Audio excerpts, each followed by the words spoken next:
Hello, this is Kylie J.N.S. and happy Friday. We are with the Music Studies Department at Nocta University. And I have to say, I have a very cool topic that I want to discuss. And we're going to be talking about, um, you know, different frameworks for distribution for independent artists and local artists. And then we're going to talk about ways to scale that, as well as some affiliate marketing ideas that are more so on the grounds. And so we're going to discuss this from a very holistic perspective in terms of, say, a person that loves music, that's interested in producing music and making music. Maybe they're in their teenagers, maybe they're teenagers, maybe they're early 20s, or an established artist that wants to actually go independent. So I this framework that I came up with keeps that in mind. It is maybe people that are young, 13, 14, 15. They're local. They may not have a bunch of money, but they've been producing music. They're an artist, and so in lieu of you know things coming back such as vinyls and CDs and people wanting to go more of the independent route, not they don't want to deal with the record labels.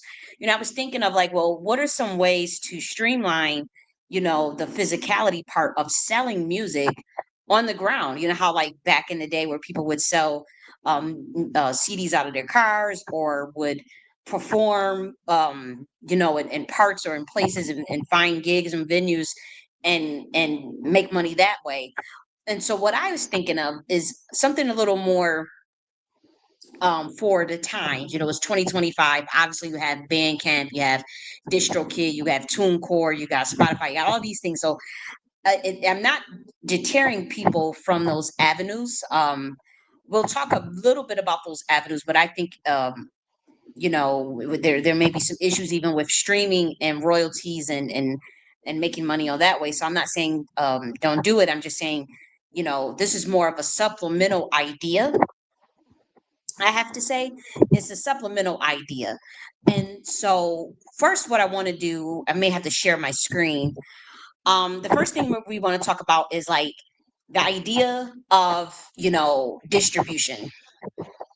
And so obviously, in the past, um, this is what artists have had issues with, um, is being in control of music distribution. Obviously making the artist music available on streaming platforms and online stores, but sometimes the music distribution, it acted as a middleman. And so while it helped artists deliver their songs to the platforms and then manage sales and analytics and whatnot, and sometimes obviously it even acted as gatekeeping to the global audience.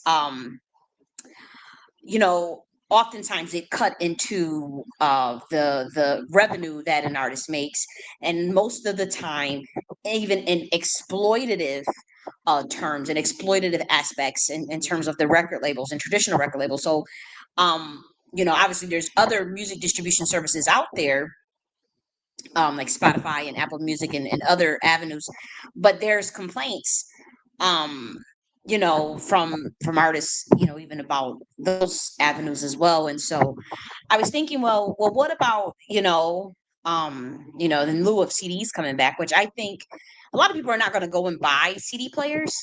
I know I won't, but I do have an idea that is still physical.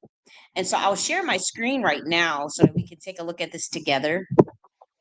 I don't want to bore, I can be long winded. So the first thing that this is just an idea what I was thinking of, and I this is again for youth music artists, 13, 14, 15, 16, 17, 18, 19, 20, and then maybe local artists that are known in their neighborhoods, known in say Houston, Texas, or ATL, whatever. And this is also for maybe an established artist that's now going independent. I honestly think that, I'll be honest with you, I do think that this idea that I have will benefit the local artists and established artists the most, in terms of already having a base, right? They already have a base. Now, with the new artists, say 13, 14, 15-year-olds, They just have to do a little more footwork. It benefits them too. It's just that they're going to have the online presence. They may have to build up online presence as well as do local shows and then hustle. But for the independent artists that are already established and local artists, and then those who may already had a global distribution deal, whatever, and then just is out of it and want to go more independent now, this also will benefit, I think, them the most revenue wise because they already have what's it called a family or a base, pretty much a fan base. Yeah, that's what I a fan base. So let's share. Let's first start off.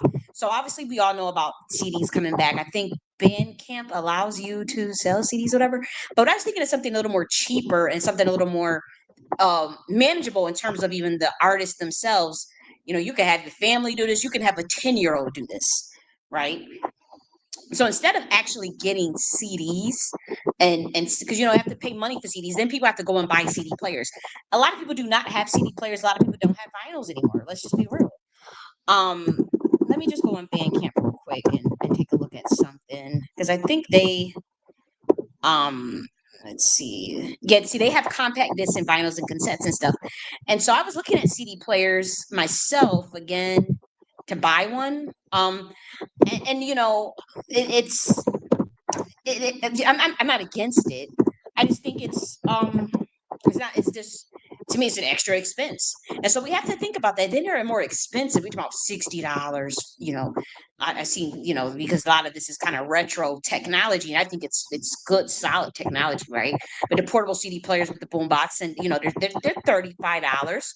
They're $27, and then they got to go and buy music too, and so hear me out. So I think that's a bit much to ask for the consumer, to be honest. Who in the age of Spotify and Apple and whatever else is out there, that you're competing with that. You're competing with now. You have to convince the consumer to go backwards and purchase at extra cost just to listen to music the traditional way. And so, what would be the benefits of that? And so you have to compete with a laptop pretty much, or a personal computer, a desktop. And so one way that you do this is instead of putting the music on the CDs, artists, especially again, this is probably going to be good for established independent artists that have a fan base already. And I'm trying to think who's independent. Let me just Google an example of a mainstream independent artist now. And who is an artist? Should have did this before. Who is an artist that was signed is now independent? Let me actually check my sound as well. Okay, so sound is good, I suppose. So let's see. Okay, so we have Frank Ocean. Does he still do music though? Okay, Prince. Okay, we know about Prince. Does Frank Ocean still does music? Releasing 1 day later through his own. So he did do his own label, Boys Don't Cry, Frank Ocean. And then we know Prince, but Prince is a transition. 5 independent artists. Okay, we have Maya, Macklemore, Chance the Rapper. Is there anyone else? Okay. Yeah, let me just do one more thing. Because I want to know if he is independent in terms of his artists. And so he's not fully independent, but he has a unique arrangement where he owns his master recordings through a deal with RCA Records, giving him significant control of his music. Okay, so I'll probably use Chris Brown as the example, to be honest. Or because I'm trying to look for someone who has, that's young enough to rile up a fan base to actually go. And when we talk about the LML marketing, as far as affiliate marketing, it's kind of like a bridge between affiliate marketing and LML marketing, multi-level marketing, in terms of utilizing your fan base where you give them good commission, but they actually on the ground's able to sell your music and get revenue that way. And so you actually have people out there selling your music for you. Literally on the boots on the ground, like in the streets. And so I'm thinking of an artist who could utilize that. And, it's usually more of urban, rap. I'm thinking people who can take advantage of actually making money off of commissions. And so, but let's back up. I just wanted to find a good example. So I probably will use the Chris Brown or Chance the Rapper or something like that. But let's just say, instead of worrying about the purchase of the CDs, you purchase wholesale bulk flash drive memory stick thumbs, right? You put the music on the flash drives, all of them. So you have somebody sit down and do it. You can do it yourself. And again, this is for the independent local artists as well. You put your songs on there. So say you recorded an album, or you got 10 songs, 15 songs, whatever. You were gonna buy a wholesale bulk of flash drives, 100 pack, however many. You obviously probably need more than 100, right? For those who, it depends. If you're new and you're just not getting your feet wet, maybe you do 100, right? You're 13, 14, 15-year old. You got some songs and some music. You got a couple of shows lined up locally at your, maybe you do just want 100 pack. Now, if you are established, you probably can go higher than 100, right? Maybe you look at where they're made. Maybe you look at the style of them. Whatever. But you don't have to. This is just eBay. You don't have to get them from eBay. You can go. You'll probably find something much cheaper as well. But let's actually see if they have wholesale. Again, you want a wholesale deal, wholesale flash drives. And you want to make sure that they work. So maybe you test, maybe you know. So let's look at this one. So you probably can go, say if you want something a little more cool, a little more fashionable. Let's go here. You could probably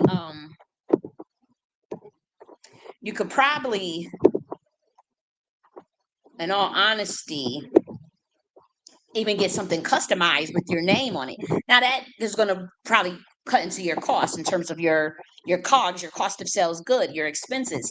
But look at you can probably get 1,000 pieces. Now this is for, like, look at this. Look at that. Flash drives. That's already native with a guitar. And so who plays the guitar? Is there an artist that, Taylor Swift plays the guitar, but I don't think she's independent, but I'm trying to think of who, he play a guitar. Look at this. You got a piano. Somebody that plays the piano. So you get creative with the flash drives, but you want to be able to buy them in bulk, right? That's the point. This one is a little sleek. Your logo. So say Chris Brown, he decides to get, he records some new music. He wants it all on his own.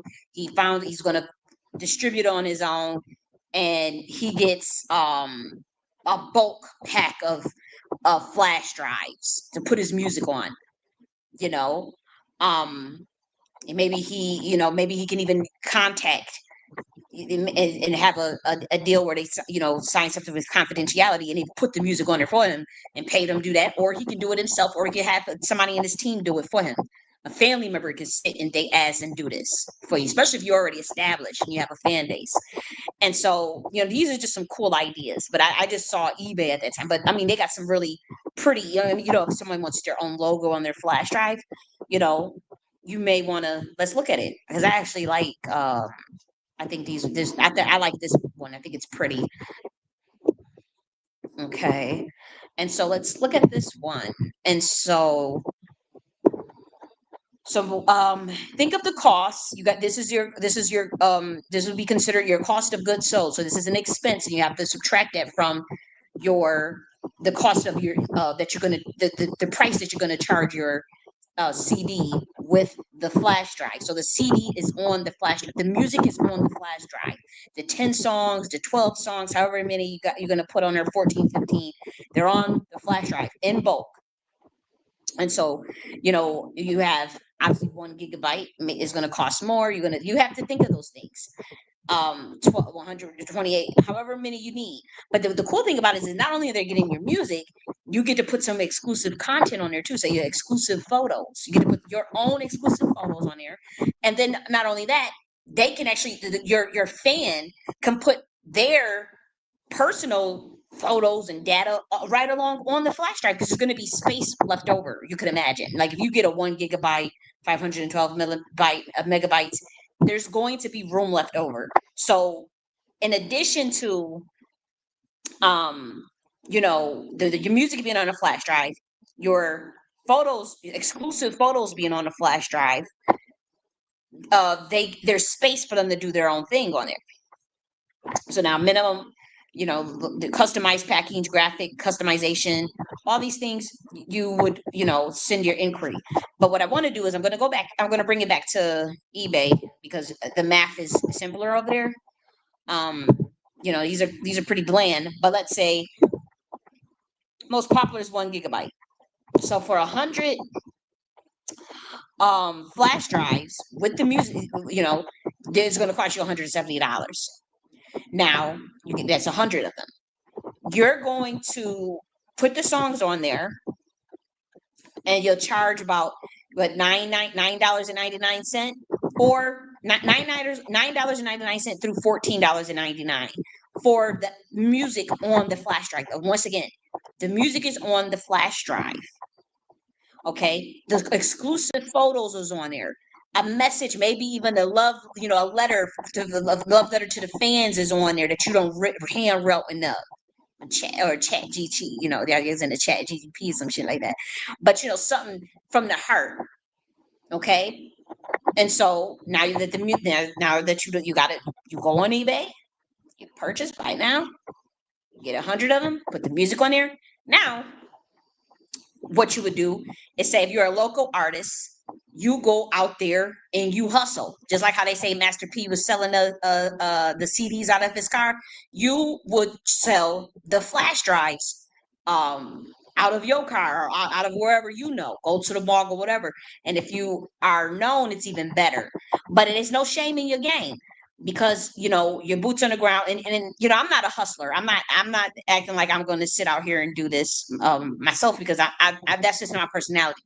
But I am an idea generator, and I like to think outside the box. And when I saw that there were artists, trying to sell CDs again, I'm like, well, if people don't have CD players, maybe they do. Maybe you do explore that route. I'm not saying don't, but what I'm saying is, for those that I'm thinking that this could be a more streamlined way, because people have laptops. I still use a bunch of flash drives. I personally, okay, I would buy a flash drive and just pop it in the computer. But the thing is, you have to, people will you have to be trustworthy, because people are going to be like, okay, is there viruses on these flash drive, or that type of thing. Again, the more known you are, the better, obviously, because people already have fanfare, and you already have a relationship with your fans, so it's going to be harder for people. So pretty much what would have to happen is there would have to be a scalability, not even so much a scalability, but an awareness of this method of distributing music for independent artists through the flash drives. And so obviously that would probably take a well-known independent artist to jump on it first. Say like a Frank Ocean or Chance the Rapper, or Chris Brown or something, to promote it themselves, that they are selling flash drives with their music on it, exclusive photos, that they want to do a meet and greet. You can even establish meets and greets. You can there's a number of ways to do this. Also, how do you collect your money?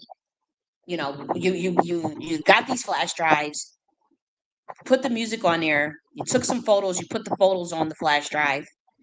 How do you collect your money?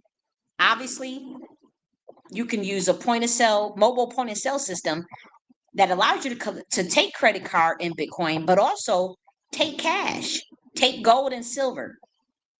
Seriously, take gold and silver, because they want to go to a cashless society. Don't be so quick to jump on that. Especially if you're independent and you're really trying to stay out the system. People should be, don't turn down gold and silver, like little gold and silver coins, copper and platinum and palladium. Don't turn down none of that. Okay. I'm talking to the youth. I know it might sound crazy, but if somebody come with a silver, they got silvers and all these things, don't knock it down. Same with gold, but also cash, obviously, still right. And then decentralized cryptos. So if you get a point of sale mobile system, and we're going to talk about it. I'm going to actually walk through. I'm going to give you all the resources to do this. You can probably collect Bitcoin, right? You can try to go with decentralized though. Okay, try to because you want to stay off the grid. You want, and not off the grid, but you want to stay independent. You want to make sure can't nobody just come and just shut you down, right? And so you want to think of those ways outside the box. So the Bitcoins is one that I can think of offhand now. Um, that's one. You have obviously you still may not want to take credit card. I'm not saying don't take it, but you still want to take credit card as well. And then cash and gold and silver. Now, how would you get now how do you go about doing that? Let's go. You get a point of sale system. So now you have your flash drives. Let me just make sure you have your flash drives. You have the music on the flash drives. You have the photos on the flash drives or whatever else you want to put, letters, a nice little note for your fans, whatever. You put that on the flash drive. And you want to hustle now. Now it's just you get your ass out there. Get a mobile point of sale system. So let's actually look at the ones you may want to look at. So Square right now has one. They take payments, they have inventory management, and they have CRM. So look at the reviews. Square has a 4.9. The next one is Shopify has one. And then you have to pay for this per month. So in addition to you get the flash drives, that's $170. That's like what, $1.10 a piece for a flash drive. You're gonna obviously put your music on there. That brings the value up because for the art, sell it for $9.99, so $15. And now you have to you get your point of sale systems because you have to go. This is people that's going to be out on the ground hustling. And then I'm going to talk about the affiliate marketing and the multi-level marketing for people who also, how to do that because they're going to need their own point of sale systems too. And to be honest, you only want them to use the point of sale. And when you have someone distributing on the ground through affiliate marketing program, they can't use cash or cash or gold and stuff. They have to use the point of sale system or crypto. They have to use the point of sale system because you have to track the commissions and the sales, and it's best to just do that online. And so obviously you have Square, you have Shopify, you have Loyverse, you have Touch Bistro, and you have Lightspeed, and you have Revel, and you have Vend. And so, I mean, and I'm sure there's more. So you would have to go through the reviews, the ratings, the price, the costs monthly, its compatibility to learn more. So what I honestly saw, I liked Square. So I went to the Square website and looked at it. So it's a point of sale service ready for when you need it. And so, you want that's personalized for however you do business. So you have quick order entry, table and course management. Okay. So obviously, you would use this point of sale. And look, it's something you can take any payment, get paid in person, online, over the phone, then access your revenue instantly. Make checkout a breeze, right? You can sell anything. Move fast and stay organized. Learn and grow with each sale. So I'm pretty sure that they may have some sort of affiliate marketing. And if not, you could probably download. You could probably research a software that's compatible, or maybe there's some sort of app integration. But it's called Square Handheld. This is a powerful feature-packed POS that fits right in your pocket. So that's for the youth right there. The youth, established artists that's going independent. You got your flash drives in hand with the music on there, the photos on there. You got your point of sales to collect your money and get your ass out there and you hustle at the malls, at your local venues, at your local show, at your meet and greets, at your that's how you do that. That's how you upsell, and you can get your music out that way. Charging $9.99 to $15 per flash drive. If you're gonna use the affiliate marketing model, as far as having people on the ground and they earn a commission, a percentage of commission for you, so they can say, let's say like Chris Brown, he has been doing he's been doing photos with his fans, which is a great idea in this economy. So he's got enough skin in the game and enough awareness of people and even relevancy of people who want to take the photos with Chris Brown. He's charging $500 to $1,500 per photo. Great idea. Great time to bond with your fans, the people who always wanted to meet you. And this goes for any artist. Like, take advantage of that. Take advantage of the fact that there's people still out there that want to meet you and willing to pay for your time to take that photo so they can have that cherished memory. There's nothing wrong with that at all. Now they were trying to shame because some of the guys wanted to take the photos. It doesn't matter. It's if you're a fan and you respected somebody's body of work, it doesn't freaking matter. It doesn't if they willing to pay 1,500 to do a Dragon Ball Z pose. Who gives a shit? It's their business. Like it's not and so why he's say Chris Brown decides, this is just an example, I'm just using him as an example. Say he decides to record some new music, 5 songs, 10 songs, put it on the flash drive, put some exclusive photos on there too that nobody else have access to, and you're going to password protect it with PDF. I'll show you how to do that after I get done with this scenario, with this example. While the people are coming to take the photos, he has a chance to upsell, and the flash drives are right there with new music, unreleased new music on the flash drive, and it's optional. Obviously, if they want it, they can they can buy that, and then you have your point of sale service right there. Boom, point of sale or cash or gold and silver or crypto. Right, and it's optional, but that's just to upsell. And $9.99, you get in a service, you get in a CD. Obviously it's a flash drive, but you're getting a flash drive with exclusive music on it, just for you to go and put in your laptop, and you get to bump after you done took your photo with Chris Brown or whoever it is, and then you get to look at exclusive photos as well that are password protected. Now, how do you get the password? You can give it to them in person as they purchase it, or you could probably say, if you're really sophisticated and got a little more of a budget, you could have a QR code where they can scan the QR code and get the password. You could set that up. You can have you can when they do the point of sale, you could probably collect an email and then send them the password. If you're really old school, it depends. If there's a ways to automate it, I'm sure there's a lot of ways to probably automate that process. You don't even have to have the photos password protected. That's just maybe if you don't want the photos all over the place. Maybe you want it password protected, because if somebody go and get the flash drive or steal the flash drive, they can't even get access to the photos because it's a PDF. You're going to use a PDF, and so I'll show you how to do that. And so the customer has a flash drive. They can put it in a computer. They got new music. They got photos, and then they can store their data on the flash drive with their favorite artists, or their local artists, and then they can support them. They know that they supported them, and then maybe they go down memory lane. Maybe they want to go on Bandcamp and get some and buy a vinyl or buy a stream, get some streaming, get your streaming music or something. And so let's talk about PDF. If you want to put photos on you don't have to, but this is just giving value, as far as giving value to your fans and making sure that they feel like that they got something for their purchase. Password protected PDF.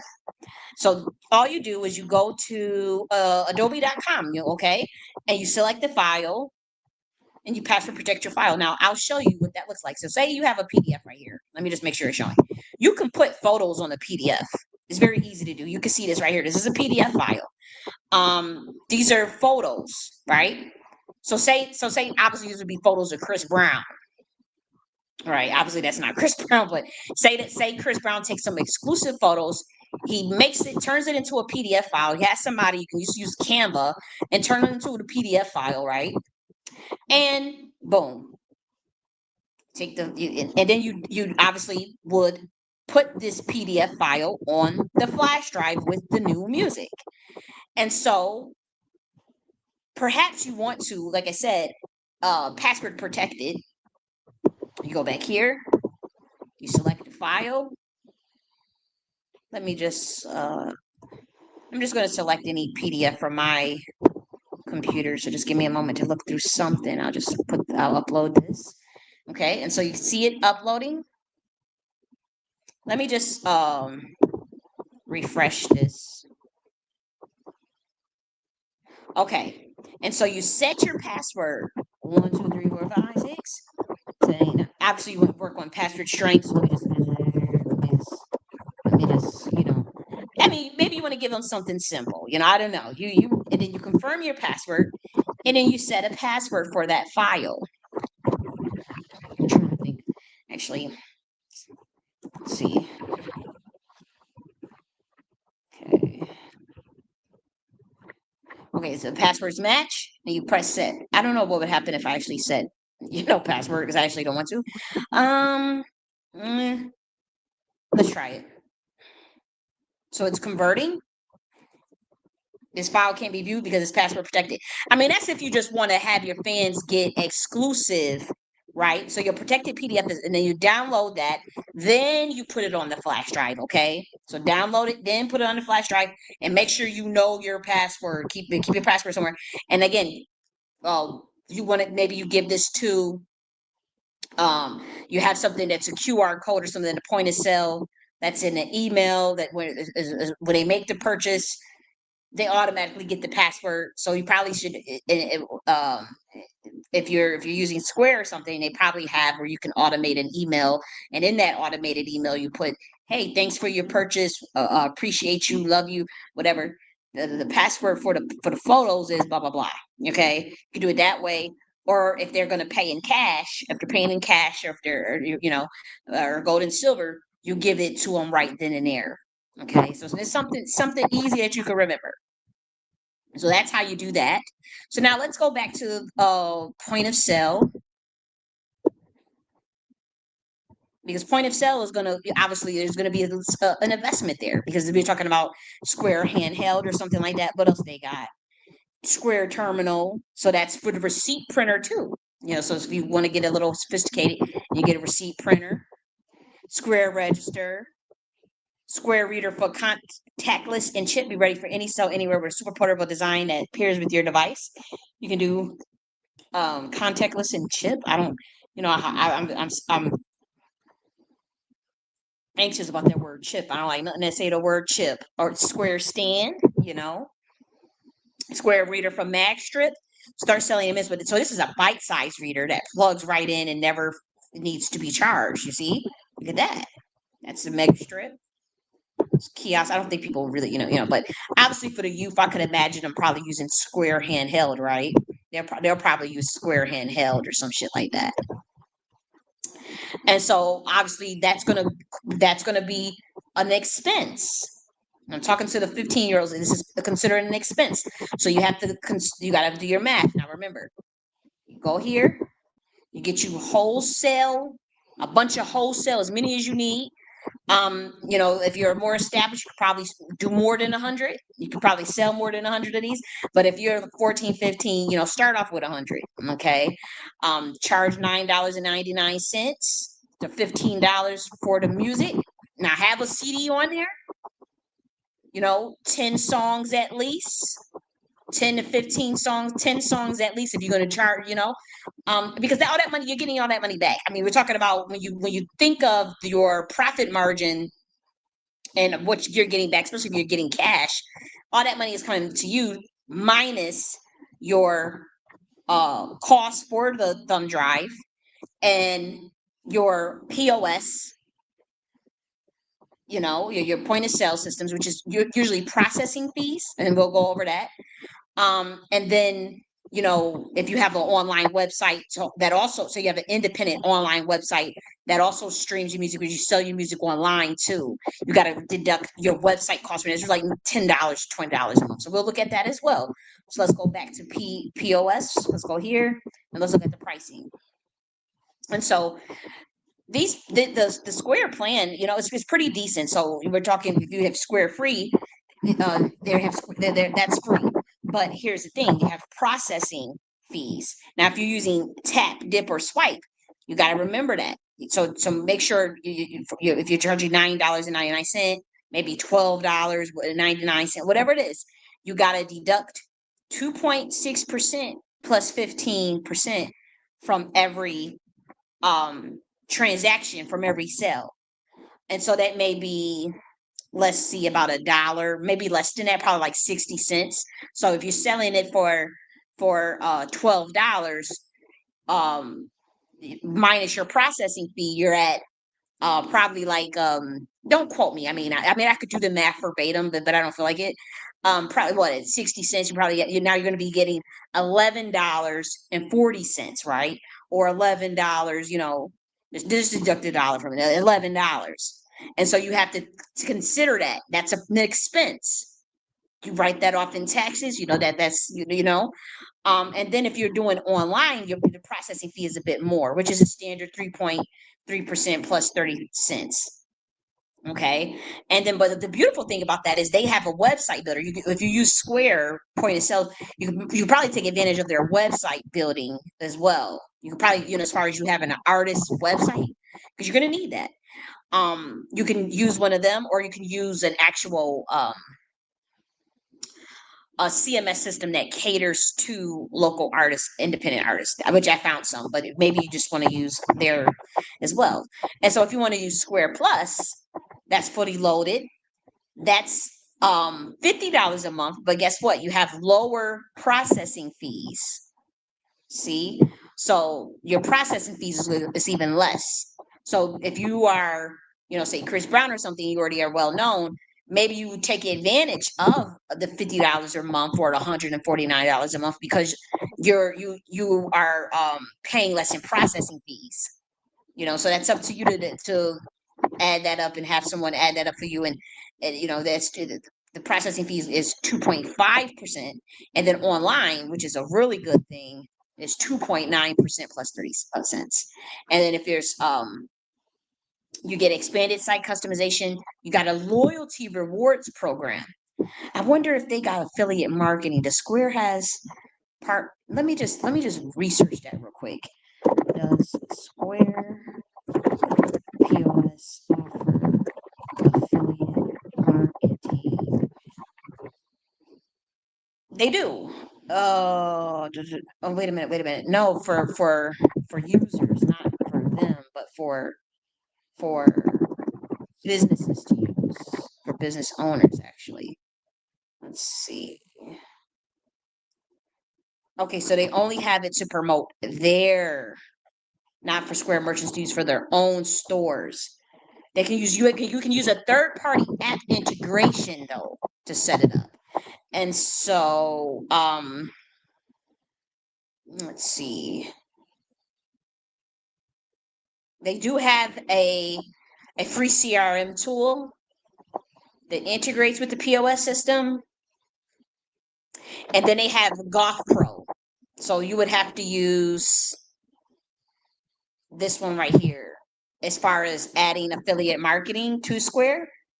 And so that's a good thing though, because now you get to track it, and they all they got to do is kind of like starting a franchise, or like kind of like the Avon model. So it's kind of like mimicking what Avon used to do or what Mary Kay used to do, because this is going to be in person. I mean, we're talking about you're going to have niggas out on the ground that's selling your music, but also getting a percentage, and it's all automated because all they got to do, okay, you get like getting a franchise kit, right? Say Chris Brown, he got a bunch of young niggas that he got a new album coming out. He's gonna put it on the flash drives so he can get take advantage of distribution. And say he got a couple of young people that want to be affiliate marketers. He gives them 30 to 50% of the sale. All they got to do though is they do have to purchase their own POS system, that little card thing. They go and download this app. Now it's a complete affiliate and influencer market solution for your online Square store. You can easily set up custom branding, supercharge your affiliate campaign, set up in 2 minutes. Keep your affiliates happy with a reliable tracking and guaranteed uptime. And so, let's see, unlimited affiliates, that's going to be about $29 a month. Unlimited affiliates, unlimited sales, unlimited revenue, branded affiliate portal, da da da. You can use the free one too. Look at it, it's right here. It's multi-level marketing right here. Okay. And so they have to probably get their own POS system. And that's part of the franchise setup, right? It's part of the franchise setup. And they get the POS, they get their affiliate marketing URL or code for them, and then they can go out there and sell the music right on the ground too. Or they can obviously do it online too. You should give them the option to do online and on the ground, because again, we're talking about distribution, and we're talking about having independent distribution. That if the internet had got shut down, or if you got kicked off of platforms or something, you could have POS or something. You can have boots on the ground still. We're talking about going back to how like Master P sold 1 million records out of his car. You can sell 1 million flash drives out of your car. I'm just saying flash drives, or something where the consumer can put it on their computer, or phone. Maybe even if it's flash drive, SanDisk, all of that. Because again, I don't think a lot of people are going to go and buy CD players. Like, I haven't bought a CD player. I mean, it's been almost 20 years, since I've had a CD player, almost 19 years, and I'm 33 years old. And so you can't expect people to just go in bulk and mass and go and buy CD players, but people will buy a flash drive, especially if it's in person, especially if it's a meet and greet. Like Chris Brown is doing the photos. I'm trying to think who else. Um, Maya could take advantage of that, like independent artists, the local artists. I don't know a lot of local artists, but like the local artists who've already got a name, they can take advantages and just sell the flash drives and put the music on the flash drive. Their exclusive photos on the flash drive, and then they have fans that they like, hey, you guys get to earn a 30% to 50% commission. Now, if you're going to use the affiliate marketing, charge about $14 for the album. Charge $14 for the album. Good music, good reputation. You're performing at local places, you're doing meets and greets, and you're charging $14 for the music and the exclusive photos, and you offer for your fans. You get to put money in the fans' pocket now. 30 to 50% commission for affiliates. They go out there and they can sell Chris Brown's music or whatever, or Maya's music, or Chance the Rapper's music, and they get to make money too. Now they can do that online once again, or boots on the ground. And so this is just, I'm a benefactor of the arts.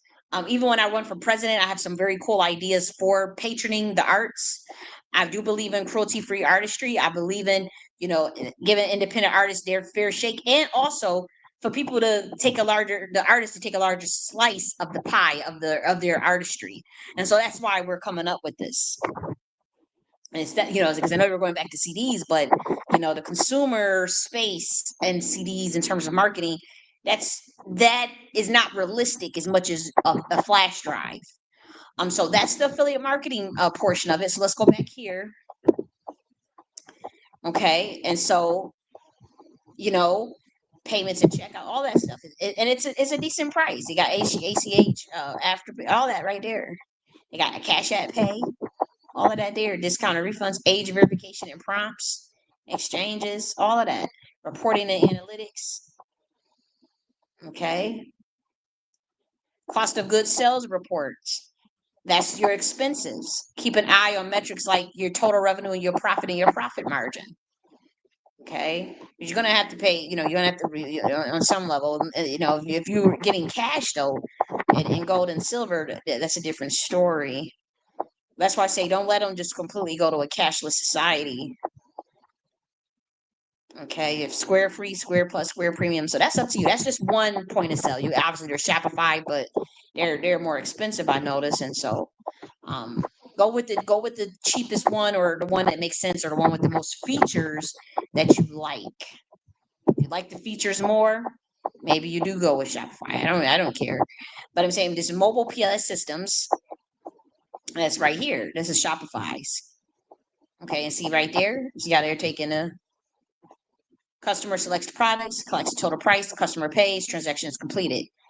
And so it's a mobile checkout, it's flexible customer service, secure payments, it's PCI compliance, it's built-in payment processing, the data is encrypted, 3D secure compliance. Okay, it's easy to use, and what is it? Scalable. Because that's the thing with distribution. You want it to be scalable. Okay, customizable.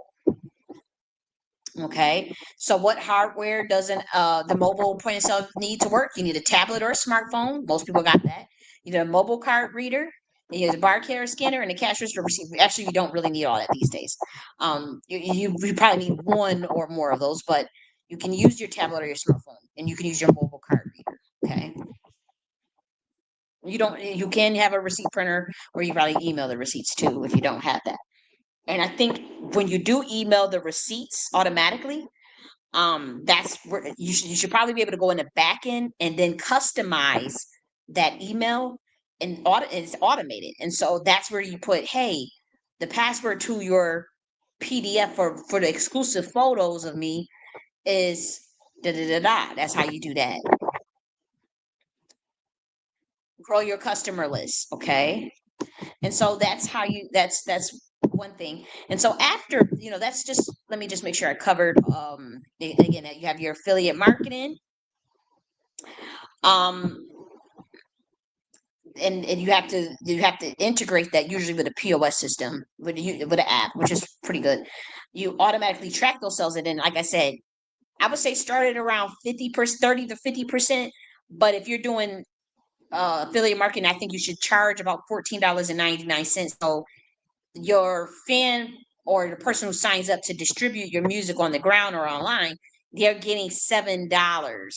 If you also want to, you can ship the flash drives too. You can use after ship, or if you want to actually ship flash drives, you can do that as well. If you don't want to do it in person, so you could sell them on your website too, or you could just have them where they can purchase on your website. Let's actually go and just purchase your music online too, without the flash drive. If they're going to go online, they're most likely going to just purchase your music online, and so that's where you want a website. Now you can probably use Square's website, but you could probably this is Bandzoogle. They got so many different types. I just put in anything that I said, what is independent artist CMS, where I can build my own website. And so you study music websites, choose from dozen professional and their templates made by musicians with custom easy design tools to create a website that is as unique as your music. So there's customizable, and you can, these are for independent artists. They're fully customizable templates. And so obviously you go to their pricing. There's other ones. You don't have to use this one. I just throw up anything. Now you got to also, this is an expense. So it's the monthly, most likely. If you use the light, if you're a younger teenager, maybe you use the $9.16 one. Or maybe you use, if you're maybe you use there's pro and there's standard. There's different tiers, obviously. And so if you use the cheapest one, it's $9. You get the 10 pages, 10 tracks. You get 100 photos. You get basic music promotion tools, basic selling tools. You get to sell your music downloads. So that's what I'm saying. You get to sell your music downloads. And you can do this on Square. Just use Square. Or if you're using POS, that Square or Shopify, you probably just do your website on there and just sell digital downloads there too. But if you want something that is a little more streamlined, that is solely for artists, maybe you do use a Bandzoogle or something else of that nature. This one, it has unlimited pages. The next tier, you get advanced music promotion. You get to sell your music, your merch, and your tickets and more. So you could probably sell your tour tickets and more. And advanced visitors analytics and award-winning support. Okay, so you have unlimited bandwidth. You have blogs, your music player, and more. Premium hosting, free custom design templates. Okay, and then this one is selling music and merch. Okay, so that's what you see. Again, you don't have to use that one. It's just literally just something I was thinking of. So then you go to examples. Let's look at an example. Let's look at his website. Let's see how it looks. And so this is how it looks. Examples. So he's selling some tickets, screenings. Maybe you have, your music, a video from YouTube or something. I think this is a little clunky. I honestly don't like this one. I mean, it's not. I don't mean any offense, but it's just a little. It's way too clunky. Let's look at this one. So this is another one. Just gives you some ideas of okay. Add here on streaming. Watch the music video. So you guys get the point. And again, you don't have to use this particular CMS. You can use anyone, but you want to be able to put your music up. That's the most important thing, is that you're able to offer online music for purchase. Okay. And again, most websites allow you to sell digital music now. But we're talking about for independent artists that want more control, that don't have this. That if you're independent and you have music that you want to sell, look at this. Boom. You can do it like that. This is somebody else's website. I actually like this one. I like this one. Oh, yeah, I like this one. Look at this. Your photo gallery. Yeah, I like this. Only because it's kind of like more of my style and I like jazz and stuff. Okay. You can connect your SoundCloud. Okay. And so that's about $10 to $30 a month for that site. Or you can also, again, if you're using a PO system, a point of sale that offers website building, you could probably just use theirs as well. Let's see.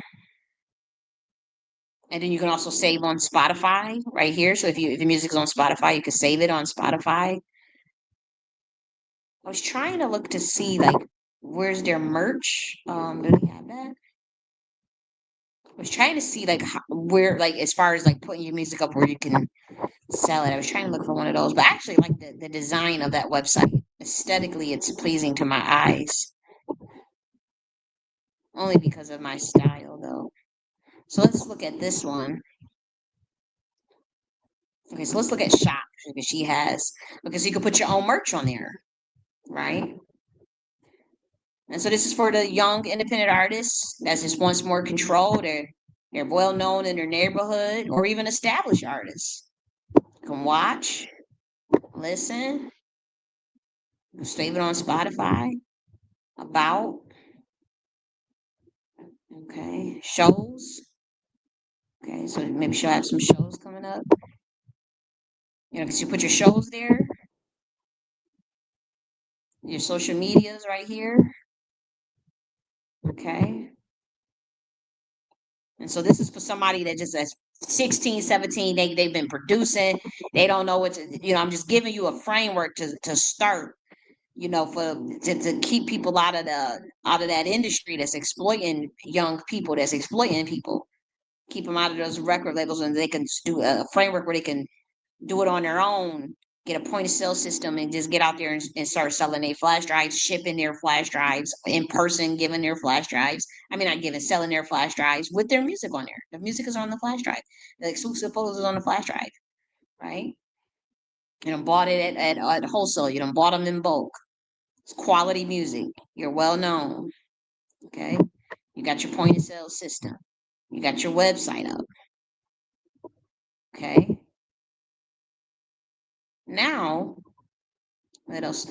Another thing is, obviously you have streaming services, music streaming services. Start to look for ones that cater to the independent artists. That's going to offer you a little bit more.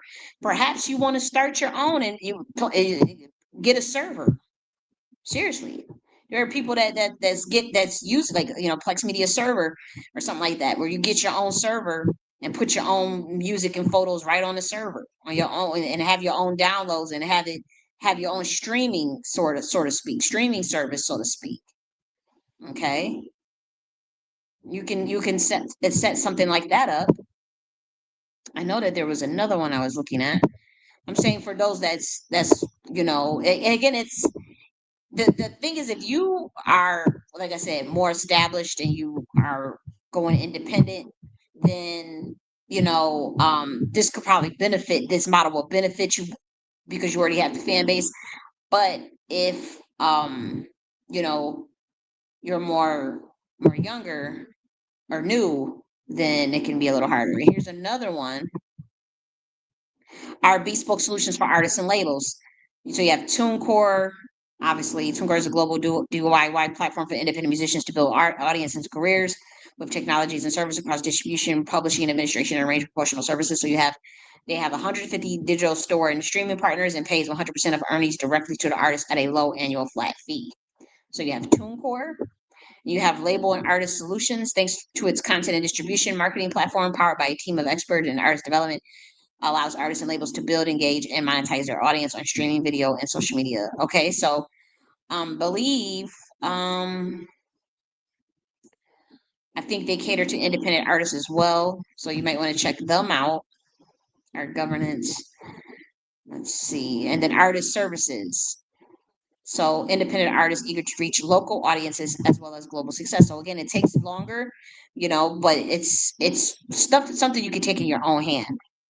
So it's career accelerator for tomorrow's music industry, because again, the label stuff is not going to really be important, but it is going to is just things are going to go more local. But I was thinking of distribution for that's online and offline. The flash drive method, the online method still, and then obviously some of the traditional, your TuneCores, your Bandcamp, and whatnot. There was another one. So this one is distribute your music worldwide. You can get your music on major streaming platforms with just a few clicks. Indify. Okay. And so upload your music, blah, blah, blah, track and earn. Monitor your success with detail unless they get paid monthly for your streams. Keep 100% of rights. So maintain complete ownership of your music and creative control of your career. That's important. Pay attention to that. Read your terms of services in terms of intellectual property and copyright and artist and music and all that stuff. But this is key. Make sure whatever you use, make sure you see something like this. And then fast royalty payment, get monthly or the highest royalty rates in the industry. Pay attention to that as well. What is the royalty rate? Okay. And then they have these major platforms. Okay. And then, and then pay attention to your costs. So it's 100% royalty split. And this is an 85% royalty split. And this is all pro. Okay. So it depends on how much you're going to pay. Customizable label name, social accounts verification, premium score access, blah, blah, blah, blah. Okay. Minimum royalty payment is $50. Okay, so we do have the option for free. Minimum royalty payment is $100, but it's free. One release per month, one artist, 85. Okay. And so take advantage of these things. I myself probably will have to, because I'm gonna be making some music myself. And I'm actually gonna save that. There was another one I was looking at. And again, this is for the independent artists or those who are looking to. I was looking at Cultureplex. I wonder what that was. Again, for those that. What was Cultureplex?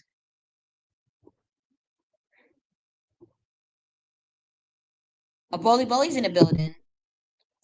Greetings. How are you?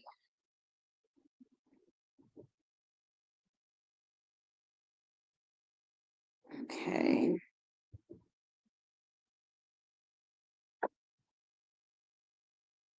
What are this wasn't the website I was looking for. It was another one. I mean, that was, I think, for the private server, but I was looking for something else.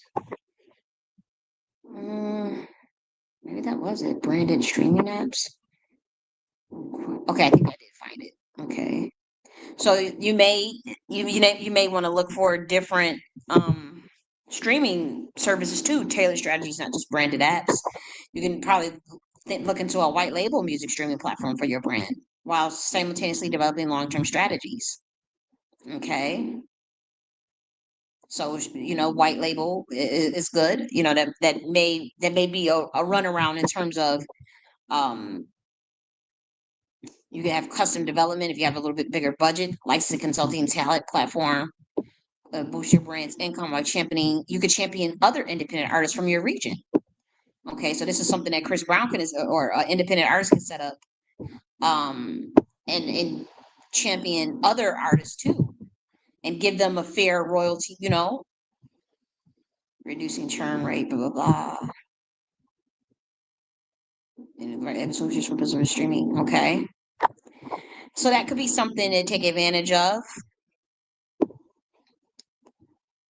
Brands, blah blah.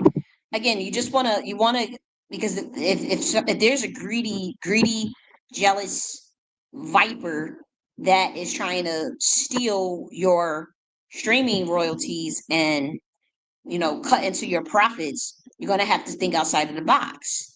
You're gonna have to think of ways that's more fair. If even if you stream, they say you gotta stream like 1 million streams or something just to equal some CD or some shit like that.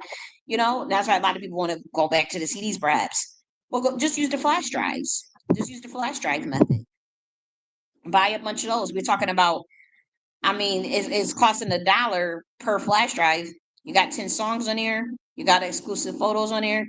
You're charging $9.99 and $15 per flash drive with the CD on there. You could do it in person, or you can use point of sale. You can ship them. And you also have your own website where you can do your online music and sell your music for streaming download on there too, for digital download. And then you're going to also still use your tone cores and your band camps and all that stuff. Like, we were talking about getting a bigger slice of the pie for yourself. This is an actual business. Like, say you get 100, you're going to sell them for $14. That's $1,400 minus, remember, the 170 that it took to cost. So that's 12, 7. Let me see. I'm trying to do the math in my head. So it's 1,400, 1,300. It's 1,200. There's 1,230, right? That leaves you with 12. That's 1,230, and then you got your website costs, right? It's 1,230. If you're gonna use the $10 one, or even $20, $10 times 12 is $120. So you got to do 1,230 minus $120, and it leaves you with like 11 something. That's just if you just sell 100 of these. But imagine if you could scale that, and you got your processing fees too. Remember your processing fees. And so you probably, if out of that 1,400, you may take home, if you do $1 minus $100, so you probably take home around $1,000, 1,000 to $900, right? But that's just if you sell 100 of them.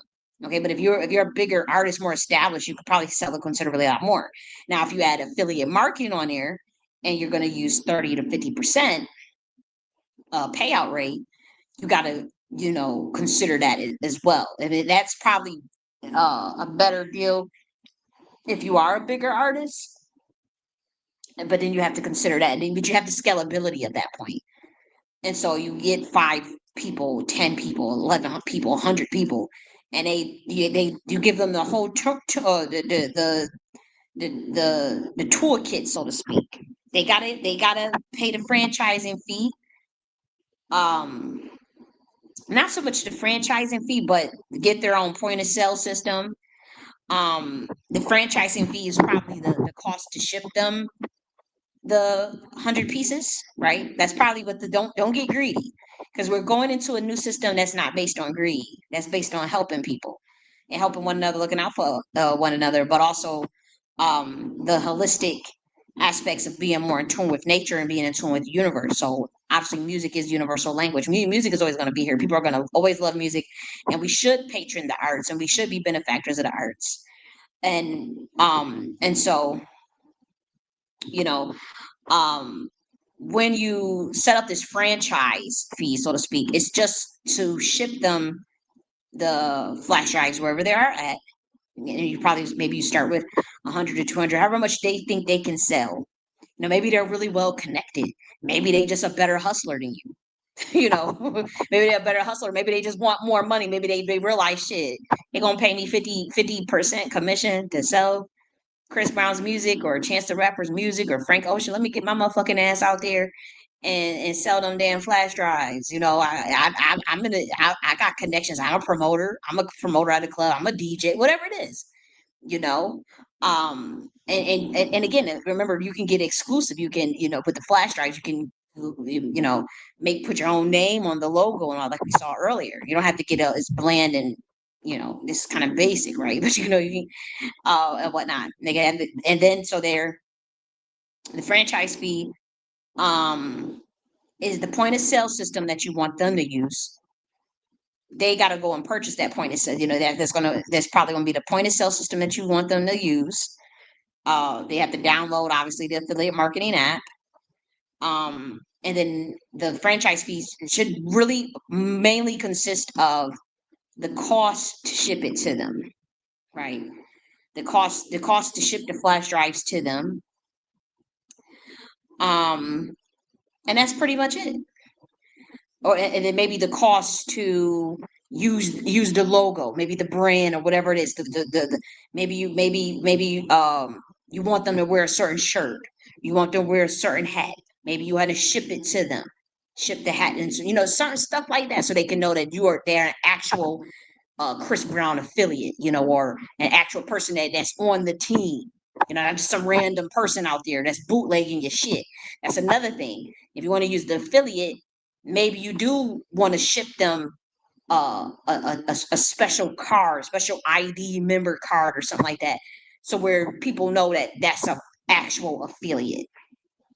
Uh, and then perhaps you have some sort of QR for verification and validation, something like that. I mean, I don't know. You know, I'm not into all the chip stuff, but I'm just saying, if you are, you could probably think of something much more sophisticated.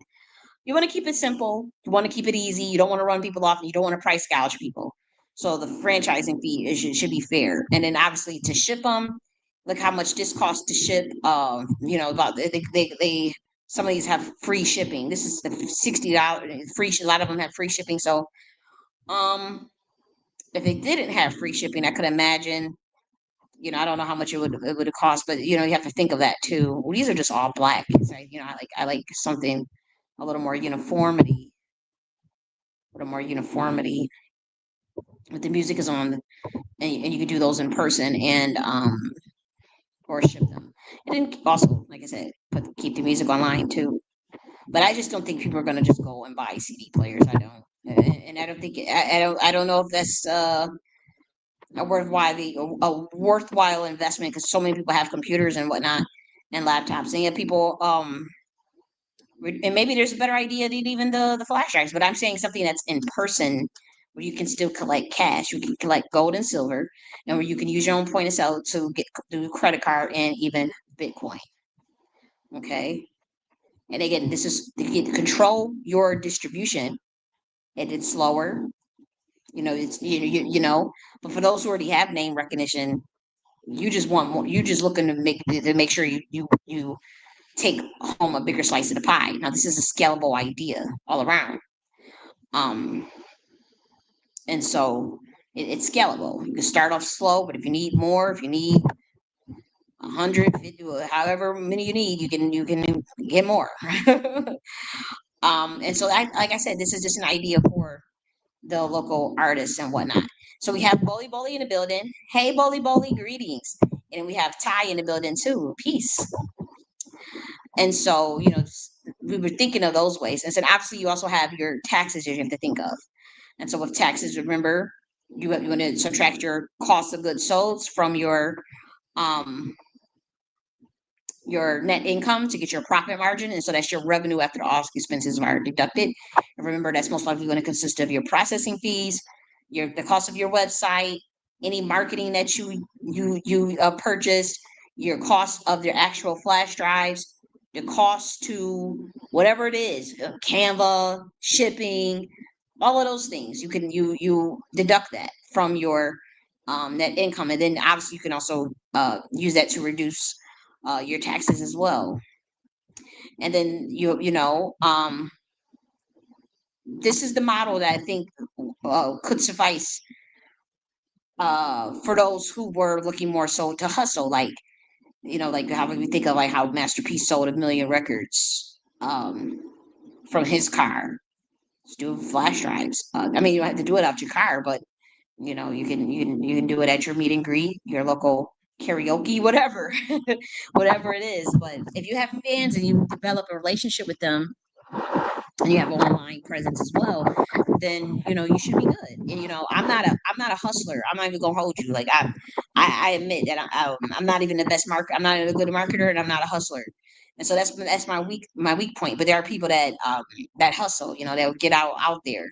The kids, especially the young, and if you're in the hood, you well known, whatever. You should be good. 15, 16, 17-year old. You got a buzz and you got some good music. You can actually, like with the affiliate marketing, you can have your friends and it's all automated. It's so they just gotta get their own point of sale, get flash drives, and they can get 50%. So that's $7 going into their pocket minus the processing fees. They're probably gonna take home $6 per flash drive that they sell too. And so now your friends is making money too. And y'all can go and keep scaling it. It's like multi-level marketing. It's like the Avon or Mary Kate model. And so that's the way that for the artists to take advantage of that. Now, obviously, you can use this model if you are a painter, if you're an artist that just painting, if you are a jewelry maker, a potter, and a carpenter. Say you're a carpenter and you have small items. Obviously you don't have to just do flash drives. You could do actual artwork, jewelry if you're a jewelry maker, carpenter if you have small items that you like, a potter. You can also do it that way. You can do that same solution as well. And go to the art shows and go to the art venues, festivals, carnivals, those type of things as well.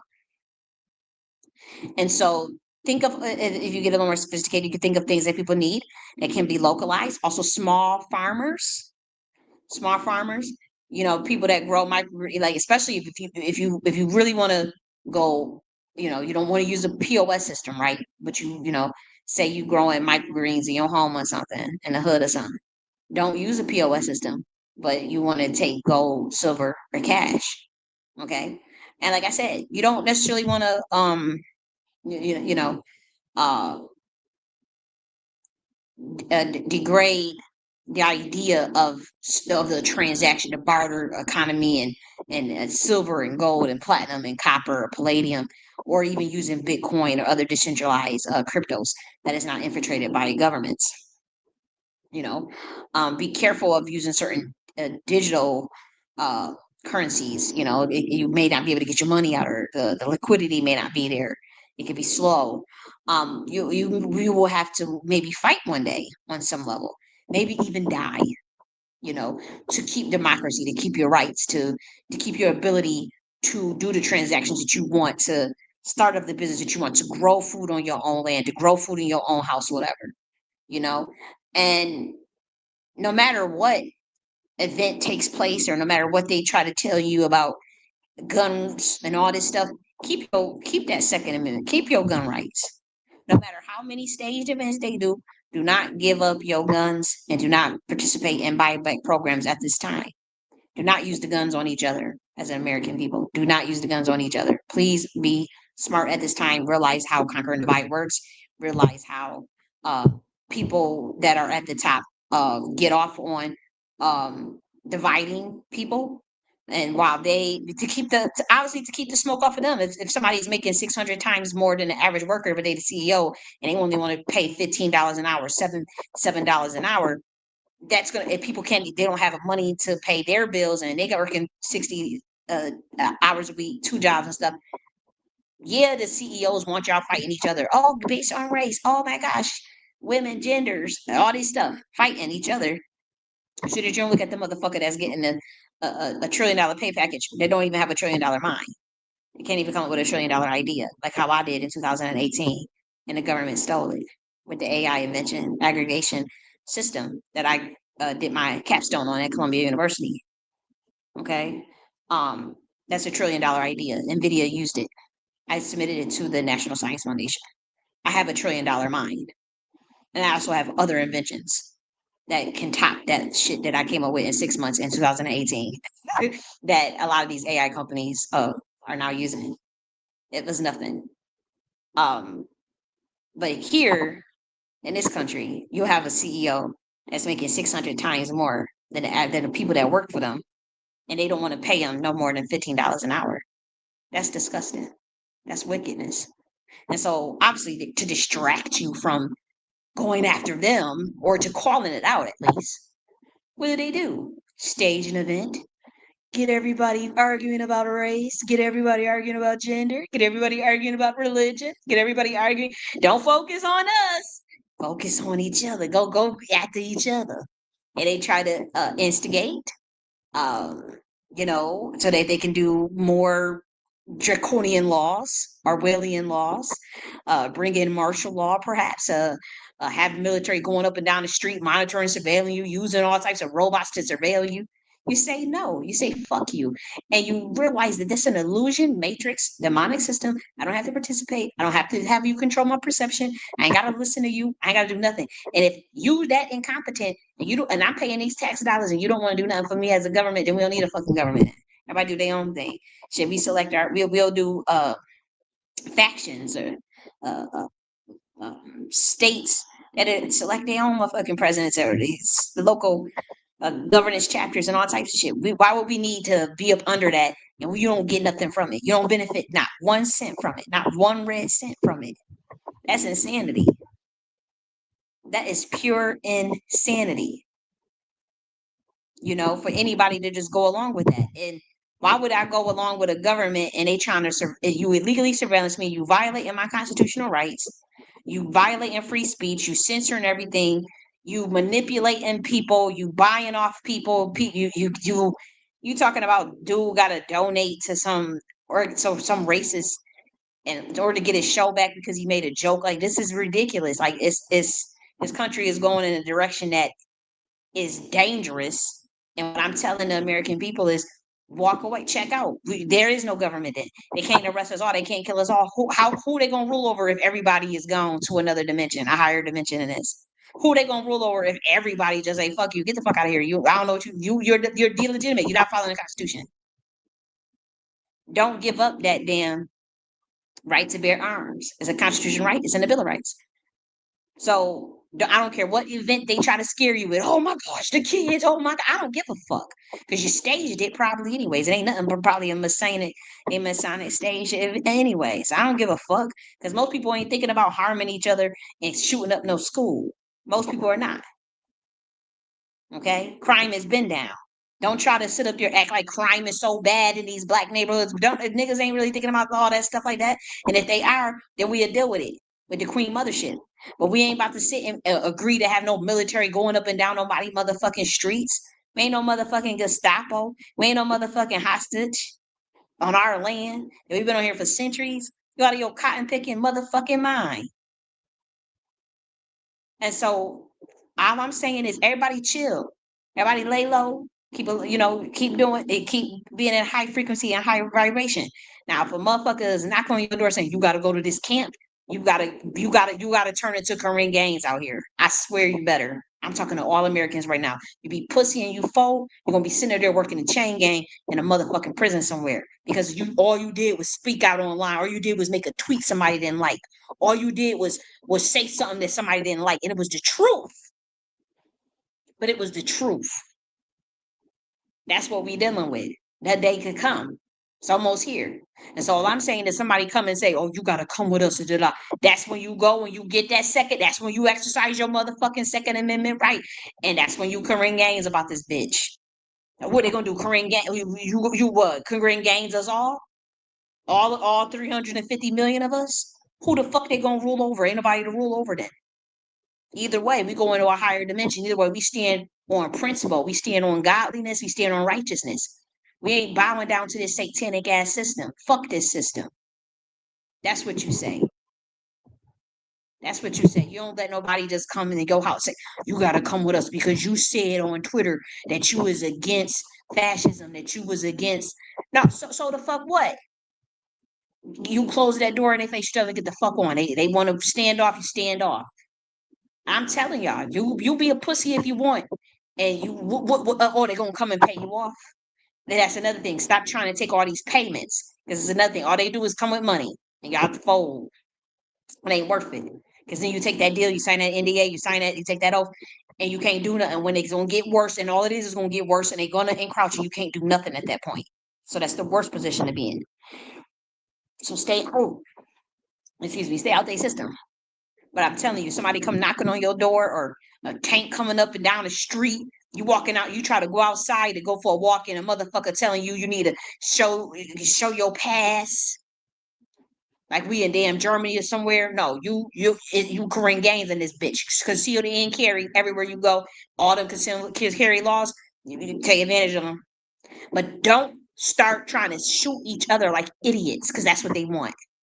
You sitting they trying to instigate this civil war and shit. These motherfuckers got billions in their account, and they don't want you to focus on the fact that they stealing your money and ain't giving you no services for taxes. They taking more and more of your money for taxes and shit, taking more and more from the poor, and want y'all fighting each other, gangs stalking each other, weirdo shit, all this stuff that tell you to go work for ICE. You ain't doing nothing but get a security clearance to be a fucking gang stalker, illegally surveillance other Americans.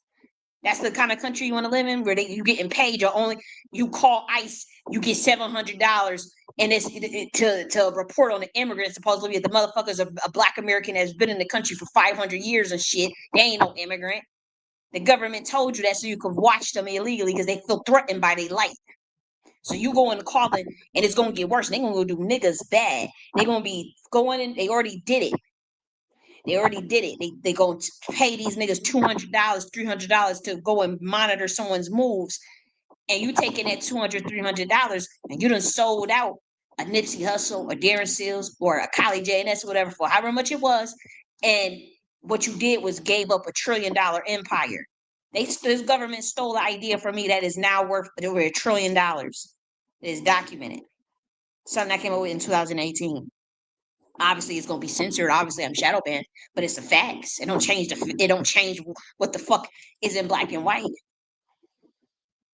And so all of that gang stalking that y'all niggas was doing since 2014, 2015, actually towards the end of 2015, all of that gang stalking and sabotaging my businesses that these fucking niggas was doing, getting paid by this government to COINTELPRO my ass for a little bit that they got, when they could have just, if they would have just supported my shit in 2015 when I was going around asking black people, hey, black people, let's do this. Started an affiliate marketing program for niggas in 16 footer again in Kamala. Ask motherfuckers, let's do it. Everybody ignored, okay, but they was all on that Gestapo COINTELPRO shit. They could have had $1 trillion. We had $1 trillion. We would have had $1 trillion economy. They would have been millionaires. I'm not a person that's obsessed with money. So I don't think like that. My mind is so abundant. I know I could come up with $1 billion ideas like it's nothing. Just like how they about to fuck up all this AI shit. God gave me the invention to undo what the fuck they about to do with this, mess up with this little stuff. To undo pretty much the bullshit they about to get into. And they ain't going to admit that what they doing. They don't know what the fuck they doing. They can't tell you that. They can't tell you the system is over. They scared to. They can't tell you it's done. The matrix is done. It's finished. Y'all better start working in good communal communities and supporting the small local farmers, local businesses, getting them trade skills, electrician, plumbing, carpentry, farming, and keep it simple. Use your technology wisely. Don't, I'm not saying don't use technology. I'm saying, be simple with it. They don't have to, your time on this planet is for soul evolution and development and connection. Some people are more introverts. Some people are more extroverts. Some people are content in their own company. I'm one of them motherfuckers that's content in my own company. I ain't even gonna hold you. I bought 8 plants yesterday. 8 motherfucking plants yesterday. Big ones too. 2 big ass palm trees, all types of shit. The palm trees just as tall as me. I was giving them hugs and shit. I done gave them names. One of the plants is named Sandalwood. One of the other plants is named Hopi because she looked like a Hopi. She kind of act like, plants are spirits. We talking about live motherfucking plants. They spirits. They got roots. They got networks. They connect. They got energy. They give off energy. They receive energy. They gotta grow. You gotta grow them. You gotta have sunlight, or sometimes I do got plant lights. I ain't gonna hold you. I just bought some too, but I always have a plant light anyways because I use it as a night light. But I also have a plant in my room, and so plant lights. You know, I got plant food, but I've been naming my plants. I got 8 motherfucking plants. I was so happy because they bring me joy. I was able to tap into their energy, and I'm like, damn, these motherfuckers really is alive. And I'm a logical based nigga. I like to be very analytical. So when I saw myself going into a quantum entanglement with the plants, I snapped out of it. I ain't even gonna hold you.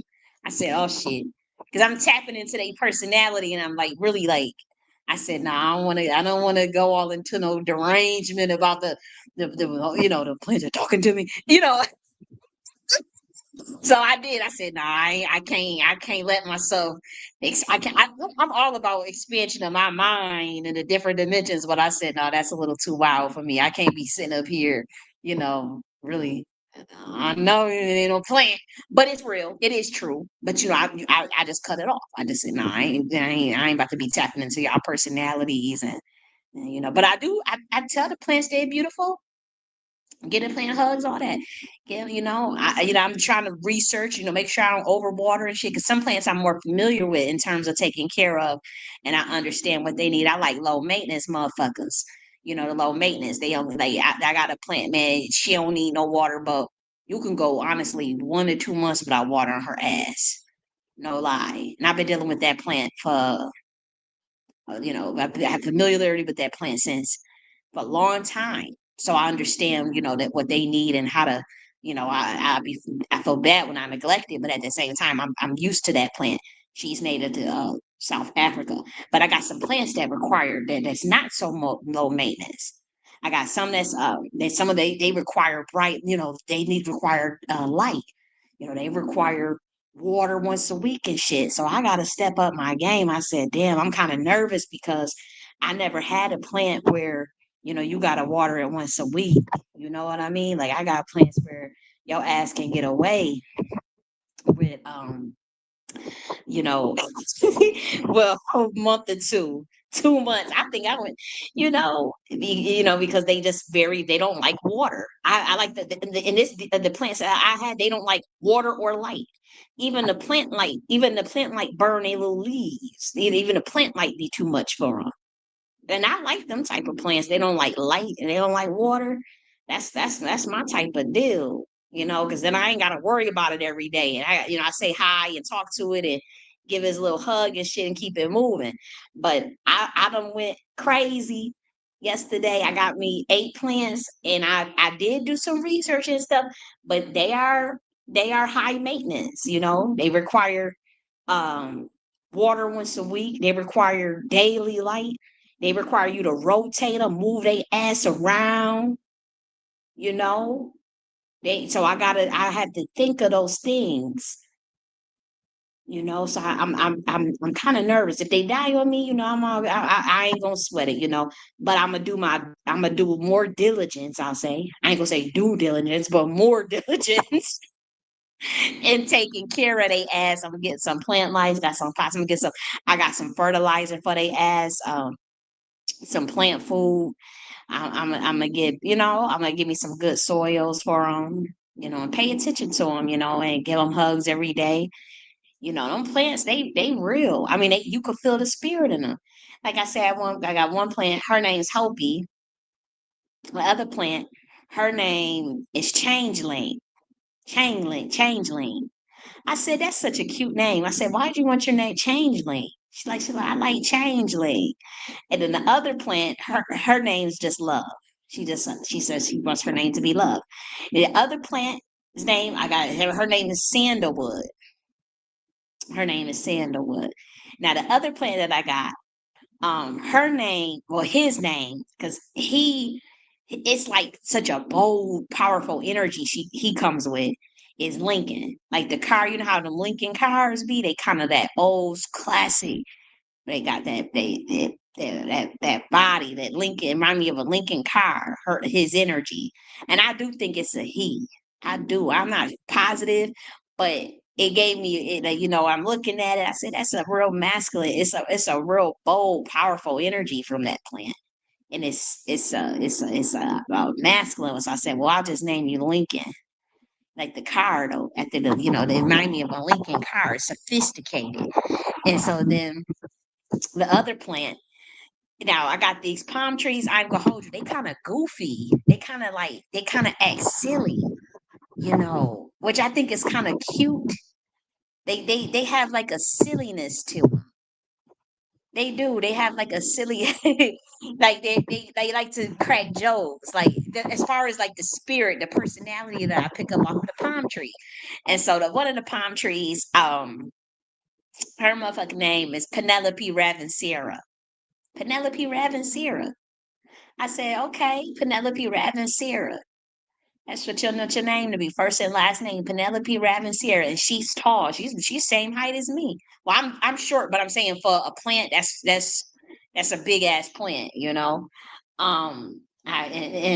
other one, it's a he. And I'm telling you, they got a goofiness about them. Like Lincoln is real serious, real bold, real old, a old motherfucking energy, like an old man, Lincoln. Like the car, sophisticated. Hopi is kind of like that laid back bohemian Indian type energy, that plant. Sandalwood is just chill. Love is cute.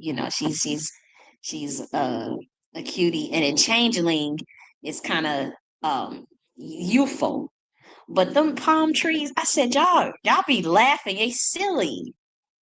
Maybe, and I know it sounds crazy right now talking about, I'm just saying plants have spirits and I'm really sensitive. I'm extremely intuitive and sensitive to these plants, but I love it. I say, welcome home. But the palm tree, his name, y'all gonna be laugh. Right now, for now, we settled on Dingaling Charles. Okay, Dingaling Charles. I said, get the fuck out of here, Dingaling Charles. I said, well, if you want a different name, because he also likes Yang Lang, like the essential oil. Remember the Lang Lang, the essential oil? He also likes Yang Lang. So I'm like, Yang Lang or Dingaling, which one you want? And so I guess we could use it interchangeably, but Dingaling Charles for the is his name. And they goofy. I love it though, because and then the other plant, her name is Spittle. Spittle, like spider and willow together. So I call her Spittle. And she kind of reminds me of Charlotte's Web, the spider in Charlotte's Web, or the spider in James and the Giant's Peach. She kind of reminds me of that, so that's why I call her Spittle, because she reminds me of Black Widow, but she's not quite. She's actually she's not, she doesn't look like a spider. It's literally her personality is sophisticated, like the spider off of James and the Giant Peach. So I call her Spittle. And then she's kind of she's like she's fierce but quiet, subtle, very very quiet. So these plants, I say, I'm gonna have a ball. I'm gonna learn more. I hope they don't die on me, which I already know some of them are not, because them low maintenance ones, like I'm telling you, I've had experience with them going back. I've been dealing with them since 2020, and so them motherfuckers, they good to go. I already know how they gonna act. I know, but I had some evergreens back in the day too, and I didn't know what I was doing with them evergreens. I had them Chinese evergreens. Um, Back in the day, they motherfucking died on me. I had man, what's that? It's a beautiful dang. I had a couple of different types of pretty ass flower. What's that? I'm playing with the flower. It was so bromeliad, right? Bromeliads. Is it called a bromeliad? Yeah, I had a bromeliad back in the day too. Those are so fucking pretty to me. The bromeliads. This right here, yeah, the bromeliad plant. I killed that back in the day. I think I had that a couple of years ago. I didn't know what I was doing. And so, the when they more high maintenance, that's why I like to get low maintenance.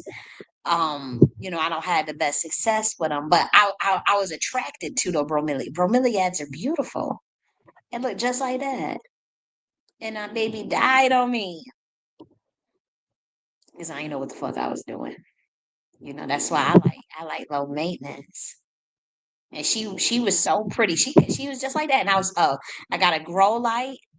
I was doing the watering. Actually, I think I might have been neglecting on the watering. I don't know. Maybe I overwatered it. I'm trying to pay attention to like the different type of moisture levels the soil need and the acid, the acidic level, if it's neutral, and if it's sandy soil they need or moisture based. So, I have to pay attention to that because I don't want them to die. I don't want to buy a plant just for it to die on me, you know. But if it does, I don't ever sweat it. I've had plenty of plants die on me, but I don't want that to happen these days because I know I have to be a little more just intelligent. But I don't like. I won't get an evergreen again for some reason. I had this right here with that pretty burgundy on it. I had that right there, and I remember because I had put it um I had put it in the bathroom because I had the shower curtains that matched that same burgundy color, and so it was real pretty. But it died, and so I don't know what I did. I used to grow microgreens. Those are pretty good still. And then I tried to do basil and all that stuff and the herbs and all that stuff you could do. I was getting what's it called, them plant lights and all that shit.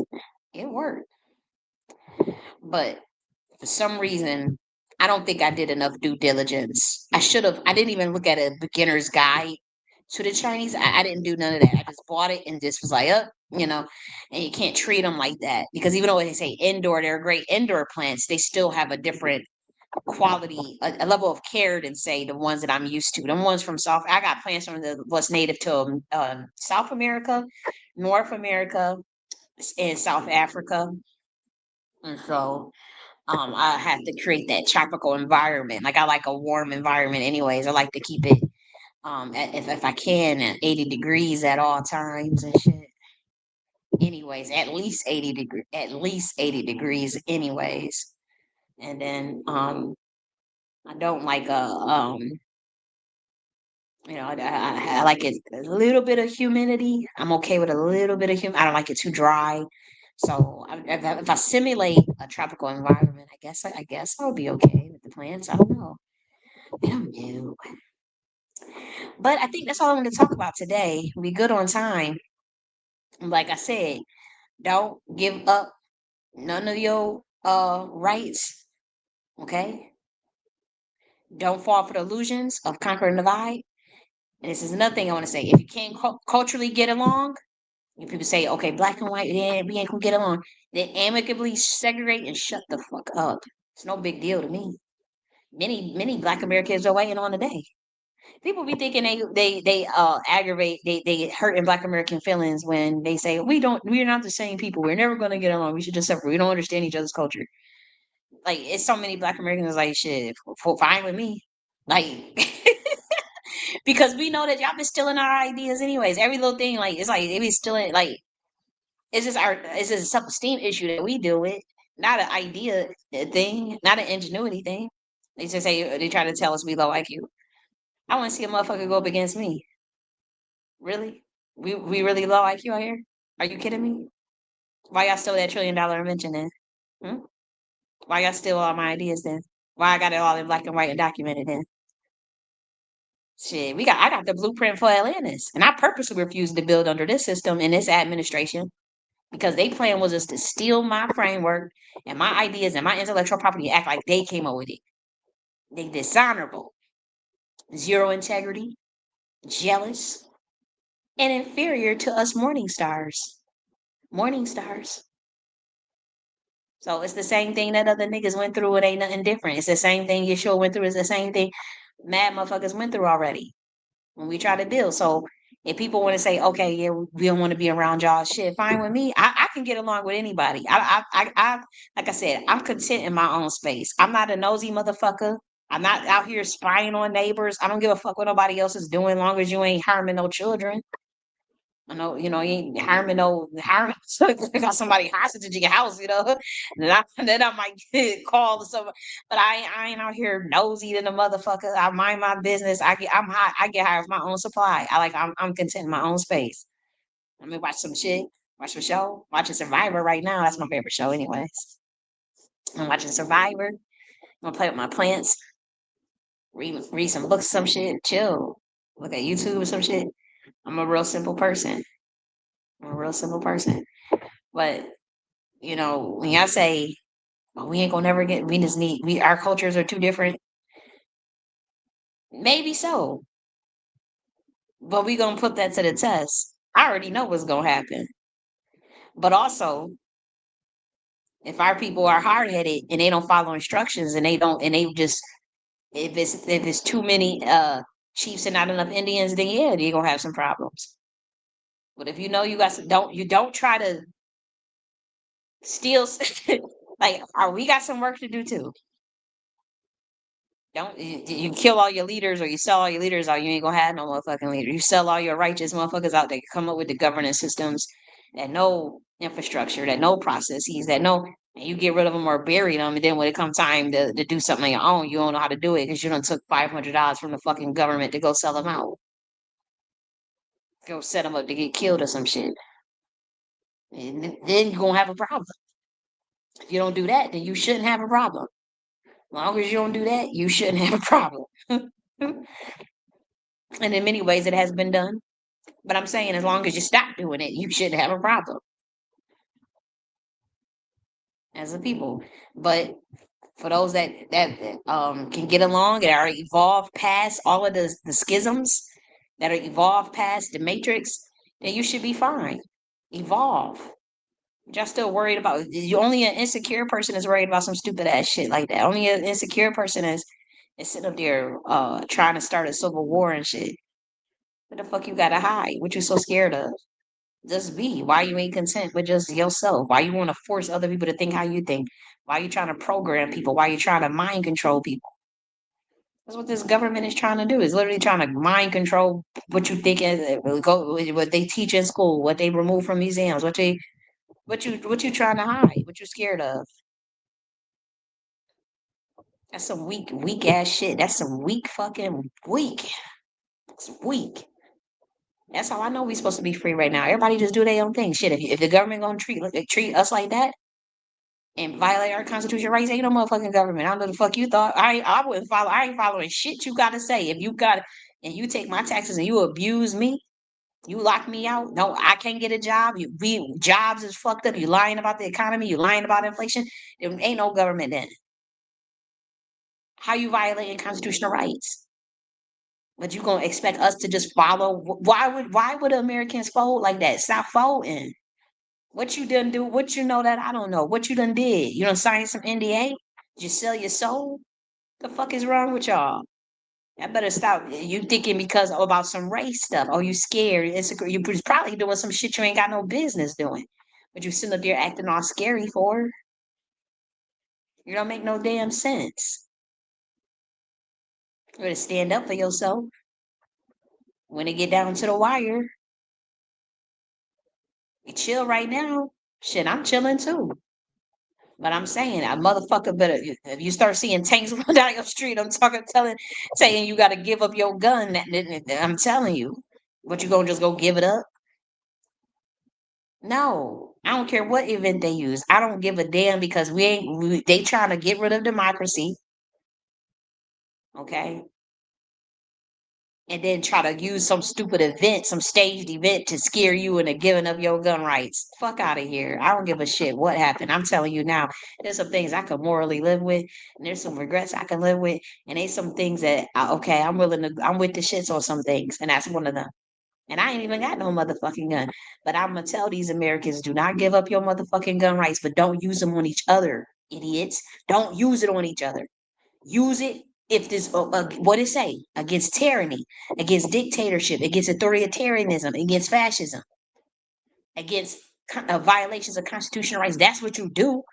And when somebody come knocking on your door telling you trying to take you to some damn FEMA camp, that's when you use it, motherfucker. That's when you use when somebody trying to break your house and steal your shit or violate you or harm you. Somebody breaking your house, that's when you use it. You don't use it to go plot on your neighbor just randomly because the government told you to be scared of them because of their race. Y'all about to get played. Y'all always falling for the conquer and divide shit. Them billionaires sitting there having a ball eating filet mignon steak and all types of dry aged filet mignon Wagyu A5. Your motherfucking ass is working at Walmart for 60 hours a week and they is sitting up there, you know, making 600 times more than you. Yeah, they gonna tell you that little Susie, yeah, you see that group of foreigners over there? Oh, yeah, you see them black people over there? That's your enemy. They doing crimes. Well, go. We'll pay you a measly $700 to report. Get the fuck out of here. Come up off of them motherfucking duckins. How about you pay me, Jenny and Nunn, my motherfucking royalties and my motherfucking residuals from all the ideas this damn government stole from me after targeting me since 2015 with they jealous fucking ass. How come I got a whole folder of all this administration stealing all my ideas? Even stuff that I didn't even put online, stuff that just in my Google Drive. That mean they monitoring my motherfucking Google Drive and my little Microsoft Word account. What the fuck is wrong? Like that's really uncomfortable. Like that makes me like, damn, I can't even put certain ideas I had to be real strategic about. And I had to be, I'm the type motherfucker. I know I'm reckless. You go out on the battlefield, uh, with no strategy. I have strategy, but I'm just a motherfucker that'll fight. I'm just a motherfucker that'll fight you head on. I don't believe in the cowardice of targeting someone behind a back for 10 years before I didn't even know it.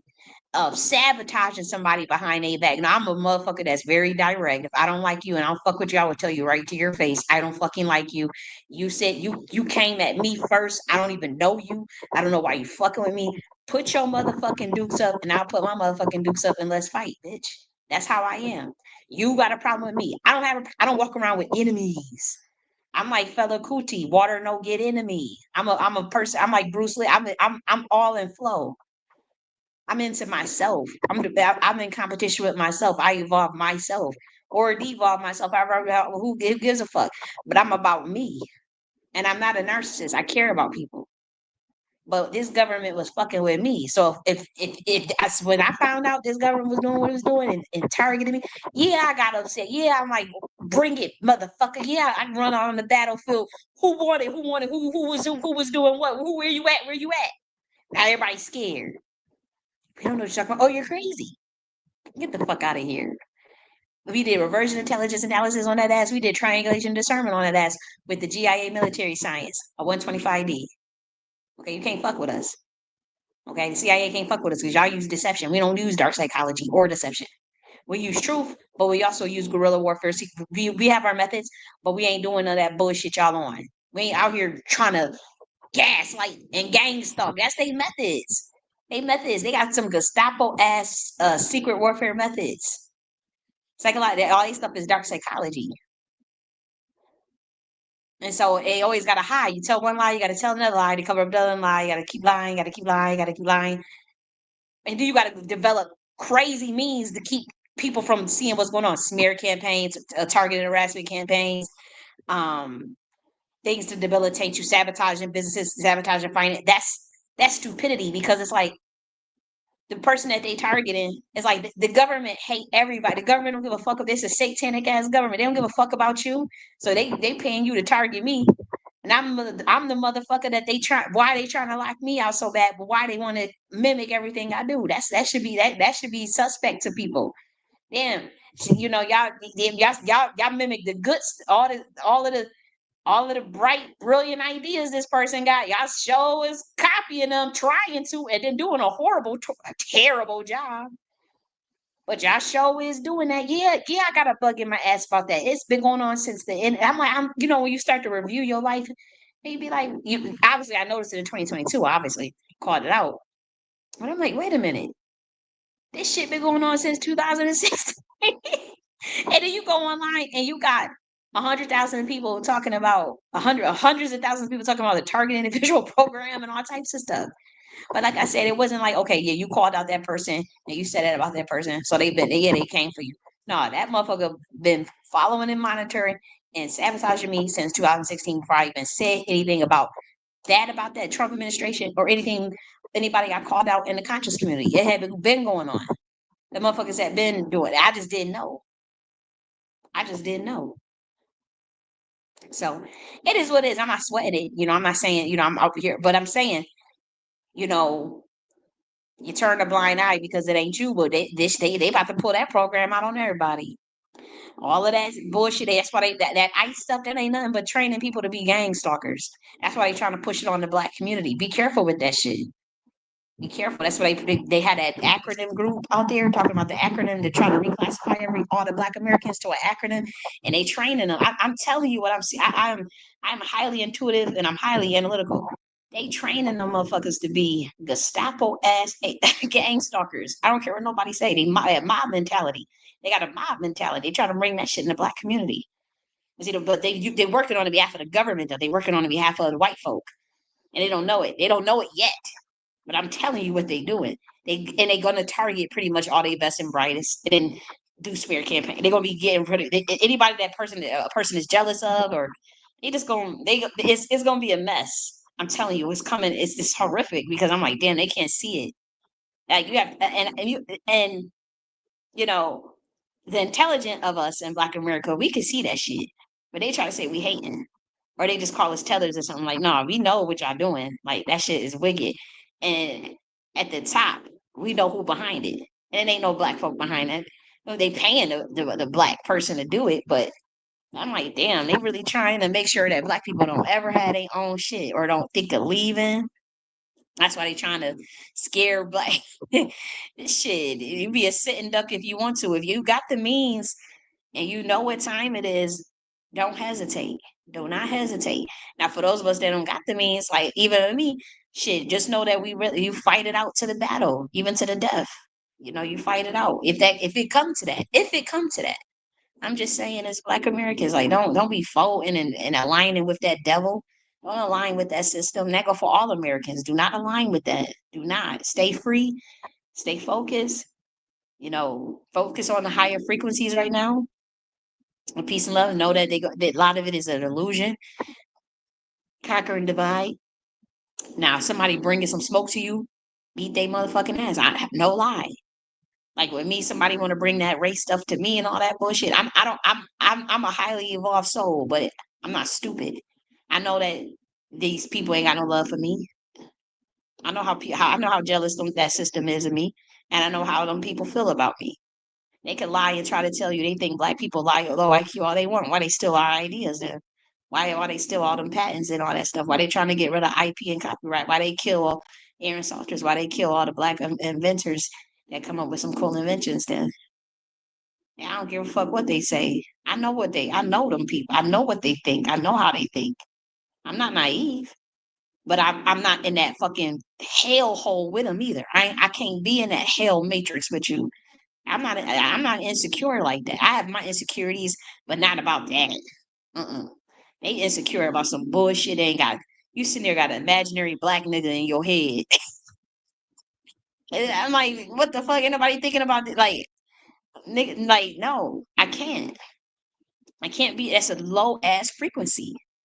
Worried about some foreigners. Worried about somebody gonna take some from me. No, I'm worried. I'm looking at these motherfucking billionaires that's out there grifting these people in the system that's paying these billionaires because a lot of them is puppet motherfuckers too. I'm looking at okay, who is the who behind it? Some reptilians? You say this group of people? Is it? I'm trying to like. I'm like, what the fuck? Who is the motherfucker that is who coded this computational algorithm? Because it ain't God. Somebody took over it, but they timed this motherfucking up. So who's fighting to keep it? Because their time is up. I know their time is up, but the people also gotta be there frequency wise to realize that their time is up. Stop giving your attention to Babylon. Stop thinking that it's legitimate. It's not legitimate. Once they start moving like that and using Home Depot decor in a motherfucker in the damn White House and spray painting it gold, and once they start talking about, violating constitutional rights and stupid shit and calling up the FCC and the CEO to cancel fucking shows just for saying certain, nah, they done lost their mind. I can't go with it. I can't go for it.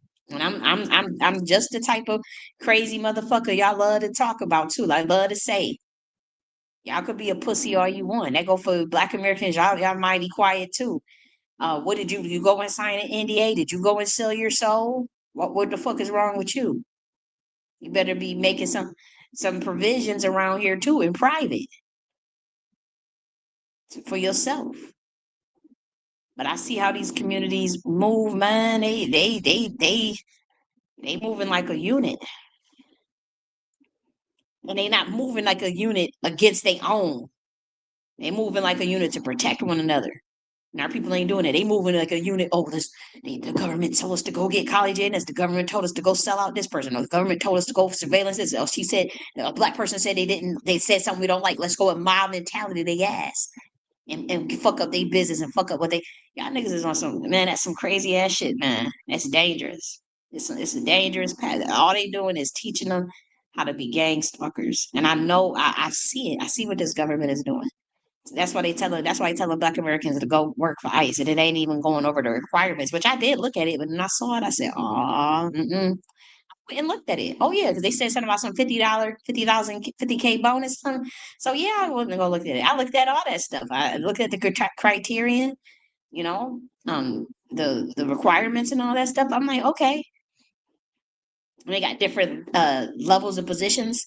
But to be honest, I'm not interested in that. I'm not interested. I'm watching a motherfucker or monitoring it, and that ain't my style. I like intelligence analysis work. I like intelligence work, but not that type of intelligence. That's just trying to control a person. That's just control. And I'm not into mind control, and I'm not into surveillancing unwarranted.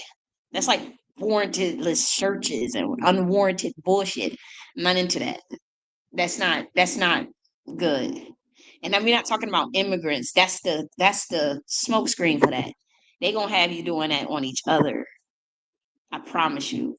That ICE shit, they'll have you doing that on each other. Look at that situation with the Hyundai stuff.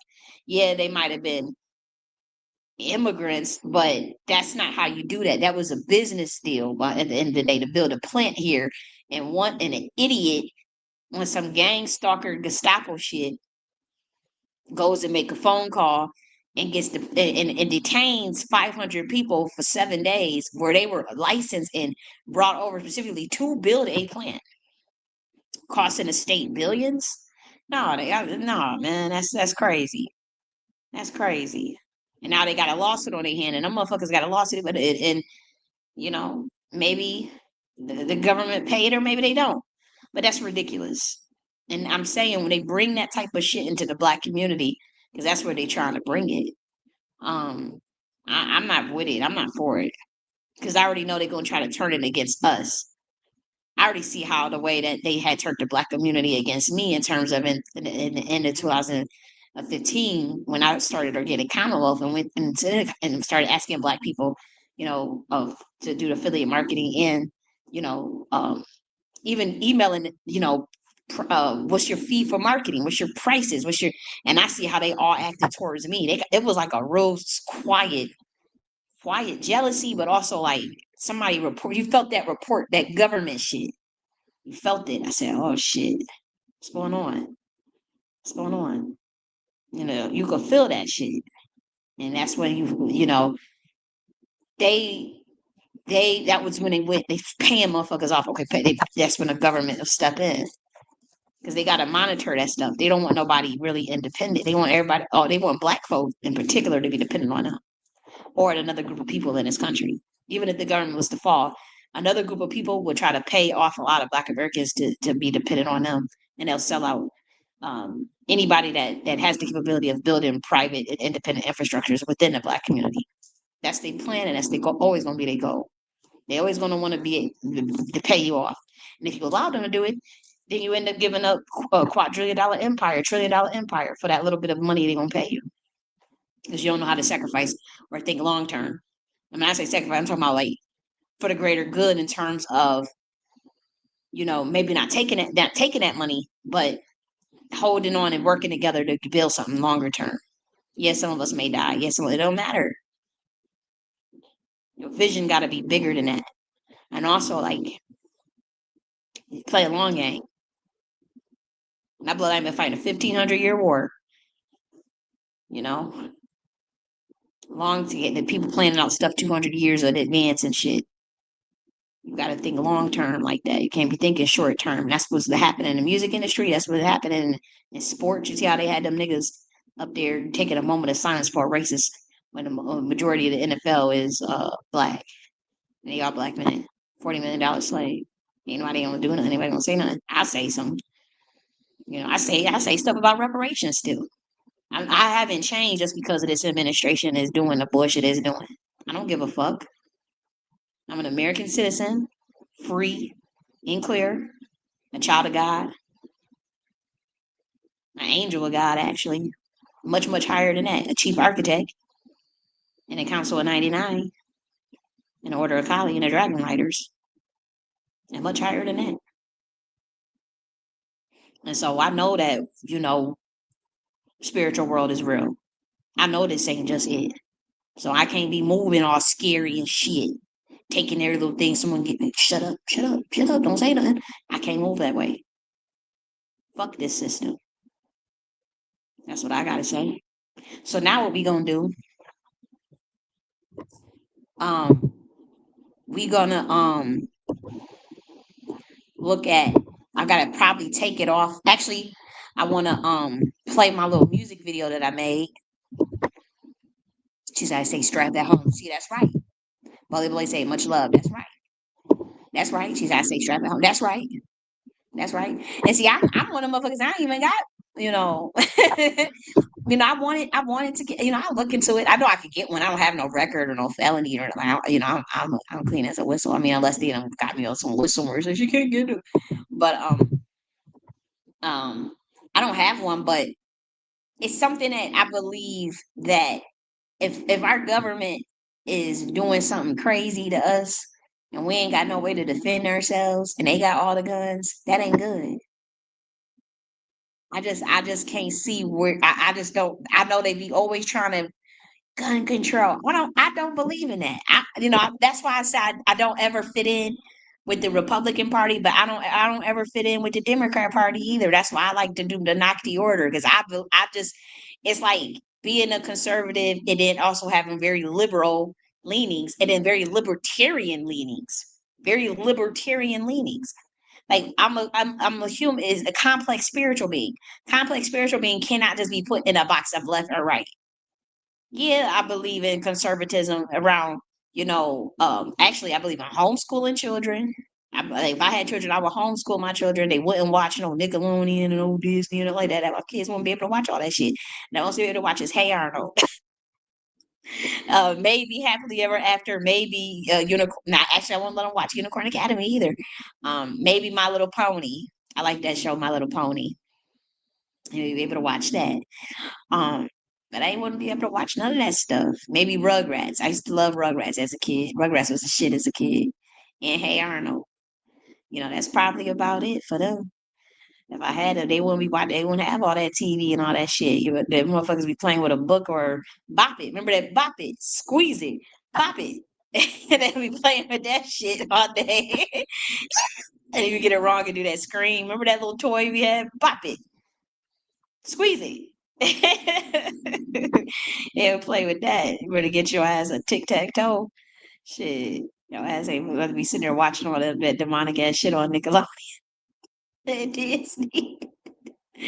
But I would let them watch Lion King and Mulan because Some things I review as an adult just to see. I'm like, what was I looking at? I used to watch Lion King a lot as a kid. I used to watch Beauty and the Beast, and a lot of they do have occult themes in them. They do have. So I'll be looking to see, okay, would I allow my kid to watch that? Now that I'm a little more aware, you know, but it is what it is.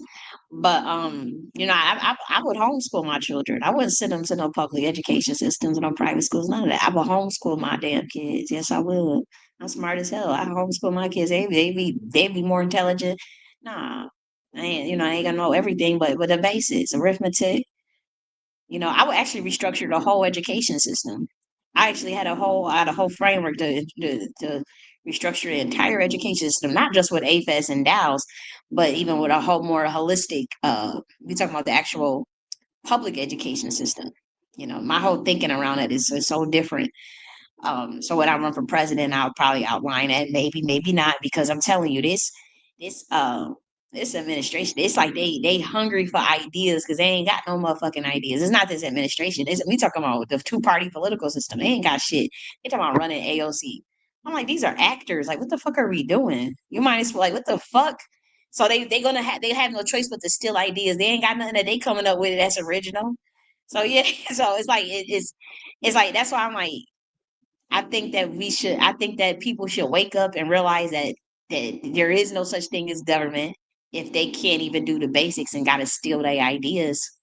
And that we should probably just faction off into our own local governance systems and elect our own that way. Not even totally off of the system, because I don't see what was the point of it if nobody is benefiting from it.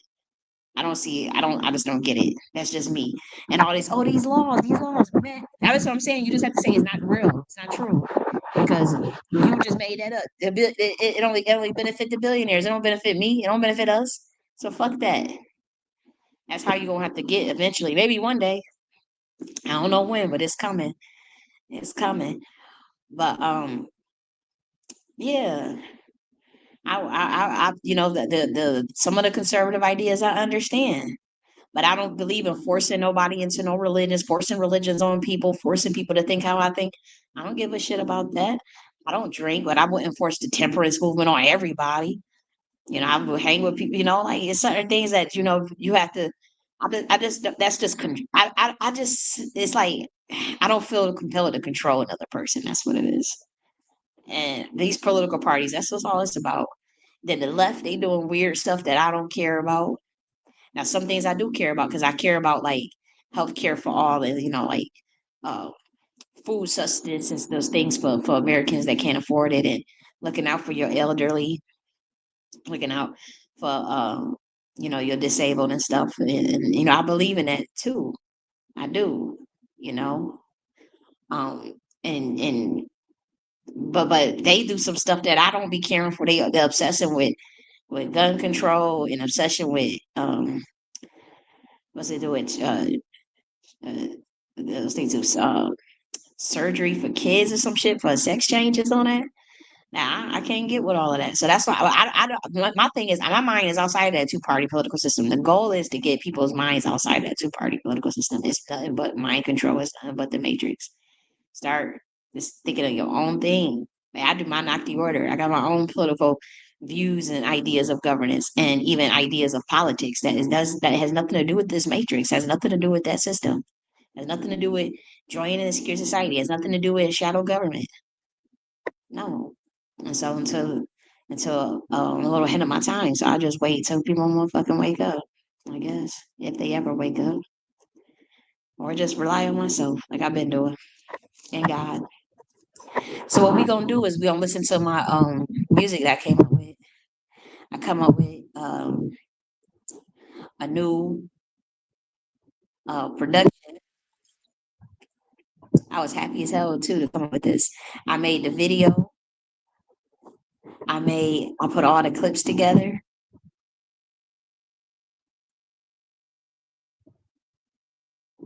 Yep.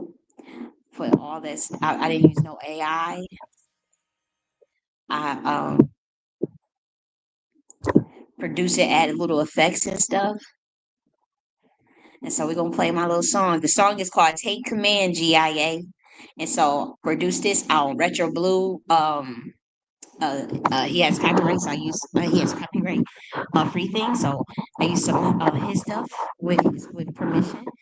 But I had also added combined. I use a splitter and some stems. I use the stems of certain songs that does blitzkrieg. There's the vocals and the drums and different things to create a new sound. And I added Sanskrit mantra to to this to the song, and then I added Shantae Moore's note in F minor. But this is my original work in terms of like the clip. This picture that you see right here. This was a graph I created in 2023. So some of the graphs I created, and then some of them there are cosmograms, and I'll explain to you some of the things that I use. Like some of them are cosmograms. And I wanted the cosmogram in Harlem, and then that has Mississippi, the Nile, the Euphrates. We'll see it. But thought this was dope. It's house music combined with Sanskrit, combined with R&B. And so, I had a nice little funky time doing that. I want to make this full screen. Let's see, how do I do that? Let me get full screen. Okay. Okay, so we about to play that real quick. Let me do it now. Feel the darkness melt away. This is the power of Goddess Kali, fierce, divine, unstoppable. Keep listening. Let her energy surround you and cleanse your life from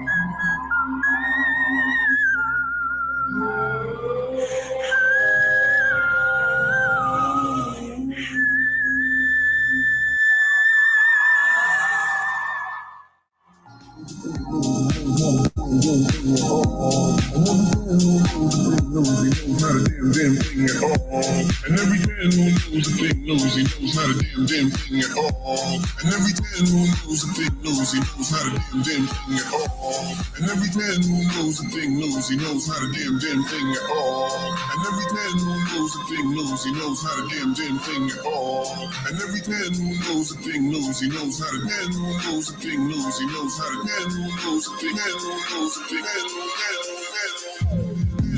knows a thing knows he knows not a damn thing at all. And every time I feel the hurt and the father getting me up off the wall. And any man who knows a thing knows he knows not a damn thing at all. And every time I feel the hurt and the father getting me up off the wall. I'm just gonna take a minute and let it out. I'm just gonna take a minute and let it breathe. I'm just gonna take a minute and let it out. I'm just gonna take a minute and let it out. I'm just gonna take a minute and let it out. I'm just gonna take a minute and let it breathe. I'm just gonna take a minute and let it out. I'm just gonna take a minute and let it out. I didn't lose a big lose, it was not a damn thing at all. And every time I feel the hurt, the hurt getting me up off the wall. And then you didn't lose a big lose, it was not a damn thing at all. And every time I feel the hurt, the hurt getting me up off the wall. Who knows not a damn thing at all. And every time I feel the hurt and the brother getting me up off the wall. And any man who knows a thing knows he knows not a damn thing at all. And every time I feel the hurt and the brother getting me up off the wall. I'm just gonna take a minute and let it ride. I'm just gonna take a minute and let it breathe. I'm just gonna take a minute and let it ride. I'm just gonna take a minute and let it ride. I'm just gonna take a minute and let it ride. I'm just gonna take a minute and let it breathe. I'm just gonna take a minute and let it ride. I'm just gonna take a minute.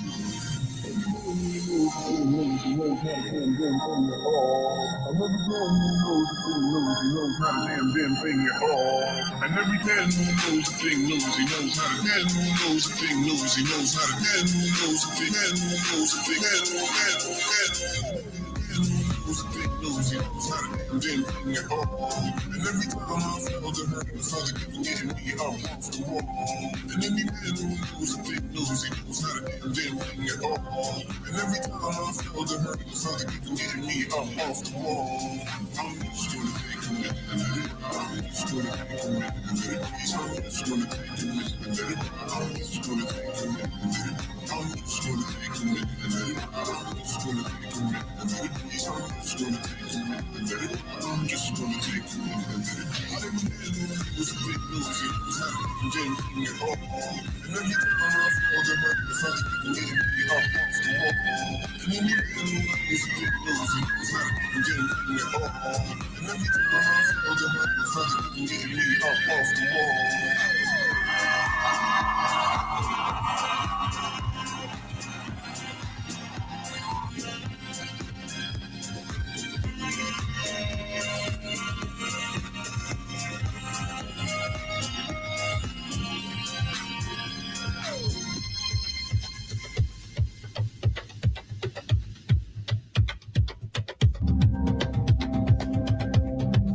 Okay, so I'm gonna play it again, and I'm gonna do like just a breakdown of certain things in terms of some of the visuals and whatnot.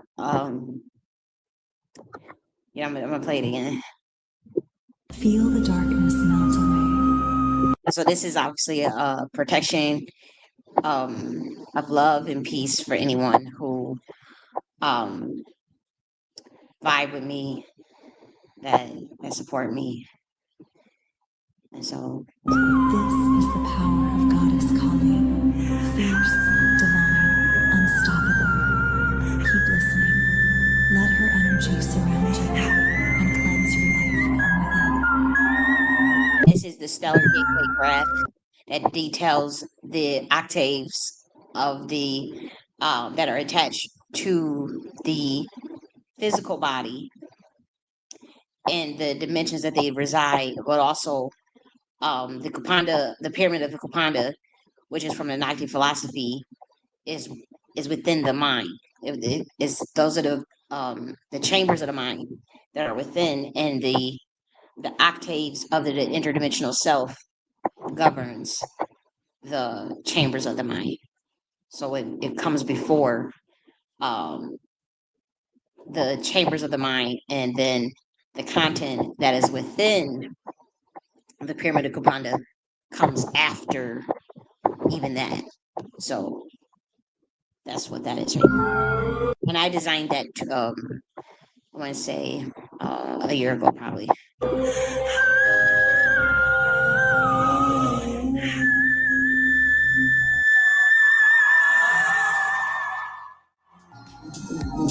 So that's Thomas Sankara. It was the president of Burkina Faso that was murdered, assassinated, a real assassination, by his best friend Turncoat, at the behest of the French government. And so Thomas Sankara was a revolutionary and president of Burkina Faso that the people loved. Um, and so I like his philosophy, his style, and I like the way his views on women and melanated women in particular. And so he's very dear to me because of the way he stood for the divine feminine. And every man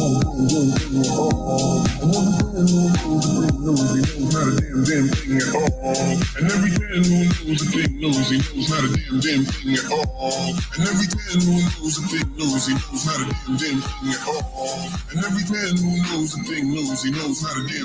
And so that's Fela Kuti. He learned his revolutionary stance from a Black American woman, his girlfriend at the time. So Fela Kuti, his jazz style and his influence, which he admitted in an interview. The interview is available publicly. He admitted that the influence came from his girlfriend, who was a Black American, and had taught him about systemic oppression and whatnot. And he's with Thomas and Carlo. They were friends. Damn thing at all. And every man who knows a thing knows he knows not a damn thing at all. And every So man this is the Cosmogram that is in the Schomburg Center Art Gallery. This is Cosmogram designed by Langston Hughes, and it represents the Cosmogram of Mississippi, Congo, Euphrates, and the Nile. Now, remember, I was talking about a couple of weeks ago about the snake gods of the river, and then that yellow and blue. Don't you notice that these are all rivers? Mississippi River, the Congo River, the Euphrates River, the Nile River. They all connected, and they go by Harlem, and you see that yellow and blue. When I talked about the Fallout and the Watchmen, and then I got 33. Remember, I told you the original definition of the N word meant snake gods of the river. This is Cosmogram in Harlem. Don't you see? It's surrounded all by those rivers and that yellow and blue. The serpentine bloodlines of Black America. It's right in front of you. knows a thing knows he knows how to man who knows a thing knows he knows how to man. So you see it say Mississippi, and then you see where it says that. I designed that. I didn't design the cosmogram. I'm saying like to turn it into like a kaleidoscope thing. I did that part. Is what I'm saying. And then we see the focus on Harlem. Now this is a artwork by Jean-Michel Basquiat that is laid over the cosmogram.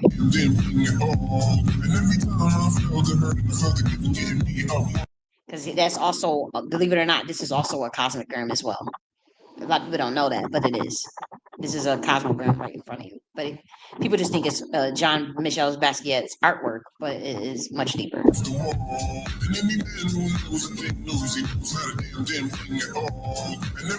And so that's me. I wanted to do a more natural look. That's my real hair. And I don't have any makeup on, but it's not because I'm against makeup or I think, oh, I'm just trying to be natural and other people are not natural. I don't give a shit about that. My dad was talking shit. My dad was talking shit, like, because I like to wear hair. I like to wear makeup, and I wear I have my own hair, like this right here. This is my own real hair. There's not a lick of weave in my hair right here, but I do wear a piece. Sometimes I wear a piece occasionally. But I have my own hair, and and believe it or not, in my phone, I have more natural photos of just happenstance photos, just regular photos, than I do of photos with makeup on. And so I said, well, these are okay photos. These are nice photos. I should just use those. Because my dad was talking shit, like making it like, oh, it is natural, it's better, and looking in the mirror and all these things. And I'm like, dude, I do whatever I want. I like makeup, and I'll continue to wear it. I don't wear it every day. That's why most of my photos are more like this. I changed the background of my photo right there, but like there's no filter on this photo. This is just my natural hair and way my face looked in the morning. I had took my hair down. I had how you the girls they have a press and curl, because I do my own press and curl. I had that fresh press and curl that day, but that's like that's just how I look naturally. Well, my dad's talking shit. Like, dude, I'm not. Like I don't shame people if they want to wear hair and makeup. I don't care. Like, do you? And I will wear it. But I do think I wanted to share my photos in the phone. I have so many, like just so much more photos with just my natural hair and no makeup than I do with with hair and makeup. But I'm not opposed to either one. I'm not here to police what another woman is doing or another man is doing in terms of, how they want to present themselves in the world. I just thought, well, my dad said something about it. This how, my dad was like, well, people don't want to show how they look when they wake up. And I'm not being disrespectful just because I'm saying this. I'm just saying, like, you know, people don't want to show how they look, how they look when they wake up. Well, if I take the little hair wrap off thing in the morning, obviously this is a fresh press and curl. It ain't sweated out or nothing, but fresh press and curl. This is how I motherfucking look like. They don't want to show that's how I would look. But if I want to wear a rouge on the cheek, put a rouge on and a little lip liner and a little eyeshadow, because I've been doing makeup for a long time. I had got approached by Mac when I was like 17. They thought I was a makeup artist.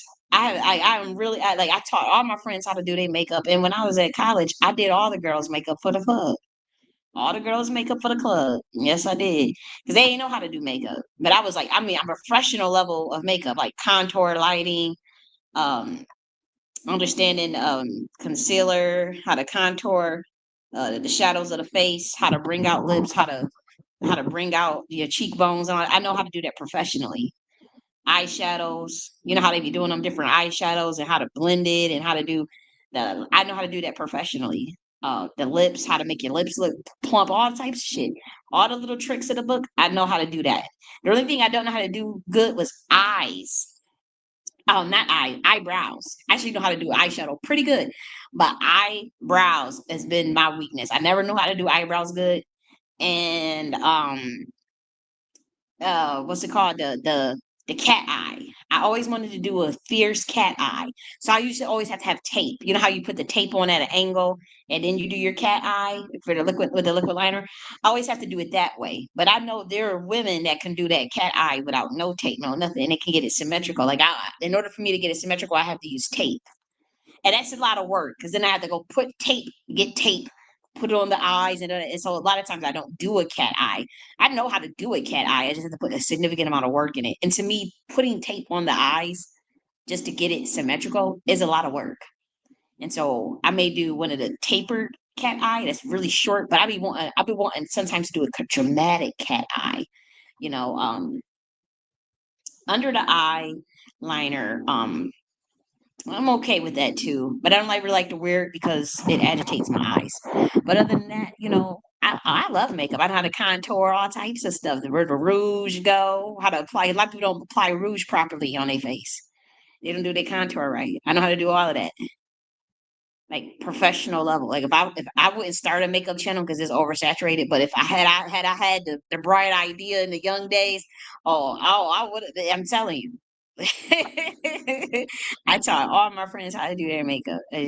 All their hair. I do my own hair. This press and curl. I did that shit myself. I know how to do my own hair, and so I do. I've been doing hair for a long time and makeup. I do my own press and curl, and this was a nice one. Like I have like a janky press and curl. Call myself doing press and curl because I didn't want to put a flat iron in my hair, so I got just a blow dryer and then some rollers, and you know how that is a poofy look, is a real big poofy look, which is one of the photos that you see. I also use another photo where you can see where it's not that's my real hair too, but it's not straight and it's not a press and curl. It's just a blow dry and some like flexi rod type of thing where it would give it that that's all it is. It's hot. It's the summer. It sweats out anyways. So that's why I don't put all the effort and put all that damn heat in my hair only for it to damn sweat out. Those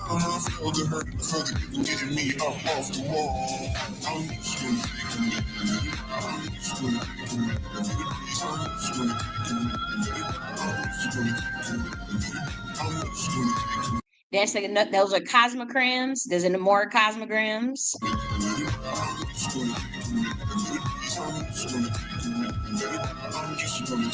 That's another cosmogram right there.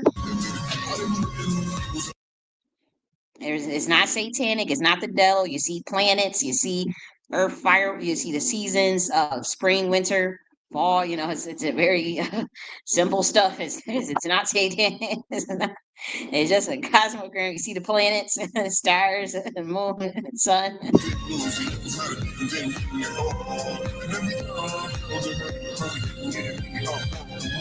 That's another cosmogram.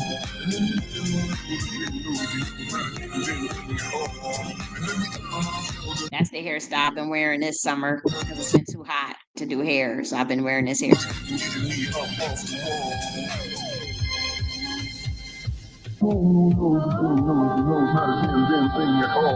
And every time I felt the hurt and the felt the giving getting me up off the wall. And any man So that sound and that drums, I added that. I split up the stems and added that on top of that. The house music. That's not original. That's just something I added. And every time I felt the hurt and the felt the giving getting me up off the wall. I'm just gonna take a minute and let it ride. I'm just gonna take a minute and let it breathe. I'm just gonna. I think I changed the pitch of the speed of because I know I had split up this. I used a splitter to create stems, and then I just splits created the vocals at places wherever I thought sounded good. Take a minute and let it ride. I'm just gonna take a minute and let it. I'm just gonna take a minute and let it ride. I'm just gonna take a minute and let it breathe. I'm just gonna take a minute and let it ride. I'm just gonna take a minute.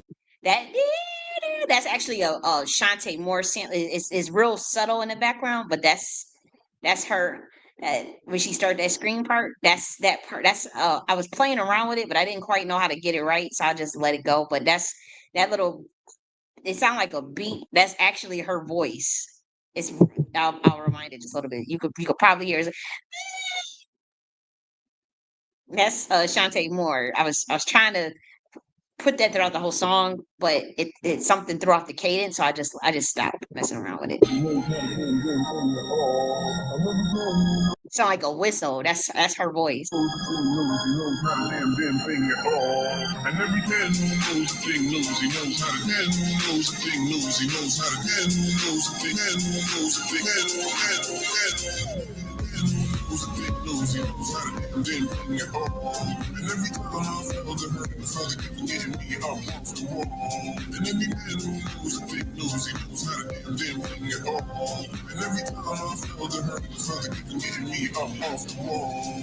I'm just gonna take a minute and let it ride. I'm just gonna take a minute and let it breathe. I'm just gonna take a minute and let it ride. I'm just gonna take a minute and let it breathe. I'm just gonna take a minute and let it ride. I'm just gonna take a minute and let it breathe. I'm just gonna take a minute and let it ride. I'm just gonna take a minute and let it breathe. I'm a man who was a big news. He was had it and didn't bring it all. And every time I felt the hurt, the felt it getting me up off the wall. And any man who was a big news. He was had it and didn't bring it all.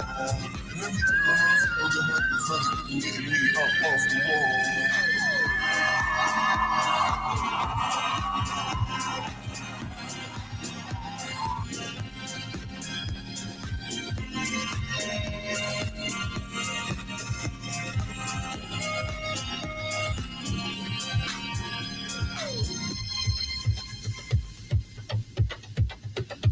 So that's what it transitions into the drums. Now that's the stems that is literally like layers and layers of the same drum, different drums at different sections of the song. I just threw anything together and just said how it sound. I fucking like how it sound, but them drums all like that, it's literally like layers of that same sound, but the drums, but just different. I don't know how to explain it. I just kept on.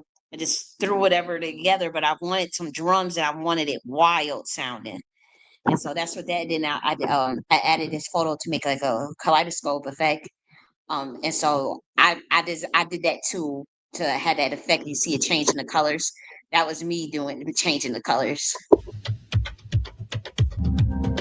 Like this right here, I wanted it to feel primal, like really primordial. That's what I wanted it to feel. So there's all these different beat sections of the drums, but I think it sounds good.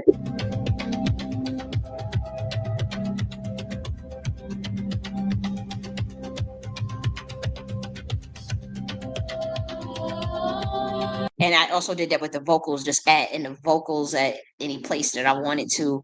I didn't put much thought into it. I just literally went off the sound. I said, "Well, that sounds good. I'll leave it like that. Oh, that sounds good. I'll leave it like that."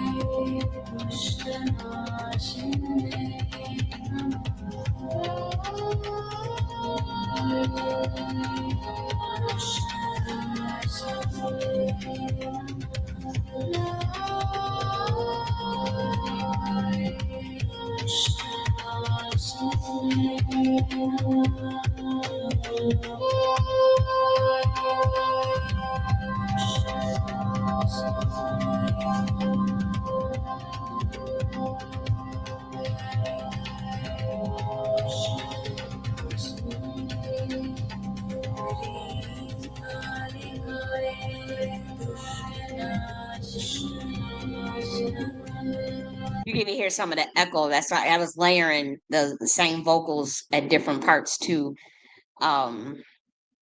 Compared to the original song or whatever, I'm saying I was layering in the vocals to get that effect.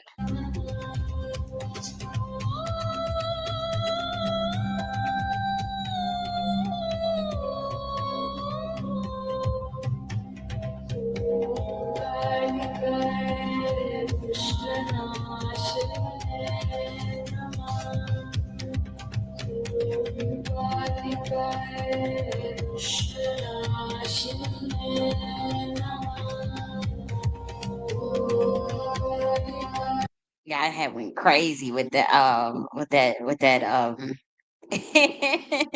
kaleidoscope. I was going crazy.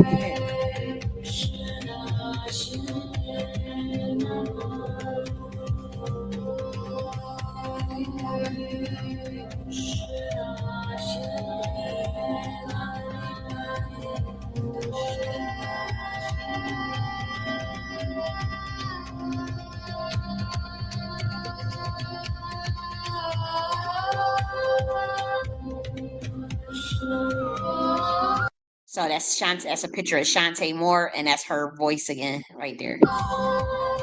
That high pitch.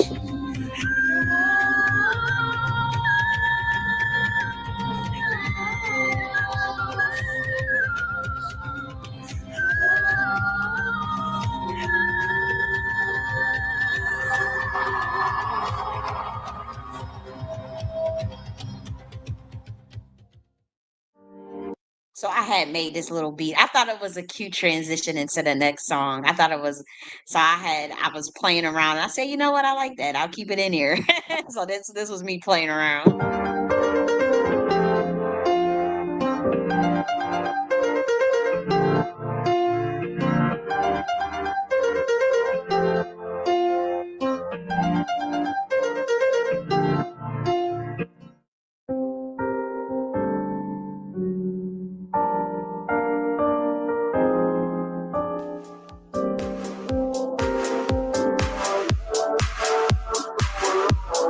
So that's an indigenous mask. That's an indigenous American Indian mask, but it's more so from the Black American style. The Black American style is more beads and shells than the Red Indian, and so that's more so the style that you see in the South because a lot some of the Congolese influence did make its way into some of those American Indian masks. That's why you see some of the shells, but this is an American indigenous mask that you would use. And people may think that's African, but it's not. It's the style of the Black Indians, but they have some of the influences that you can see in them.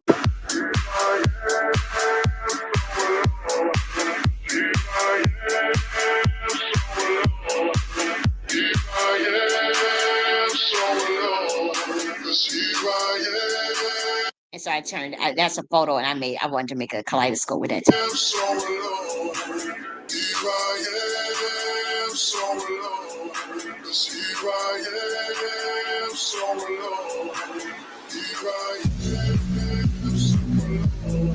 And so that's a photo of a Black Indian.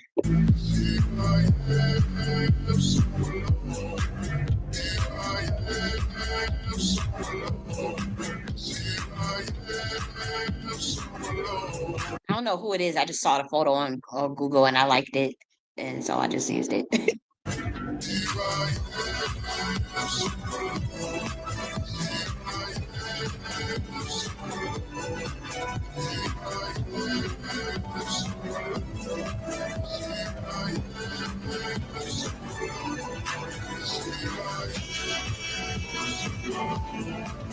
So that's the Cosmogram again with Mississippi.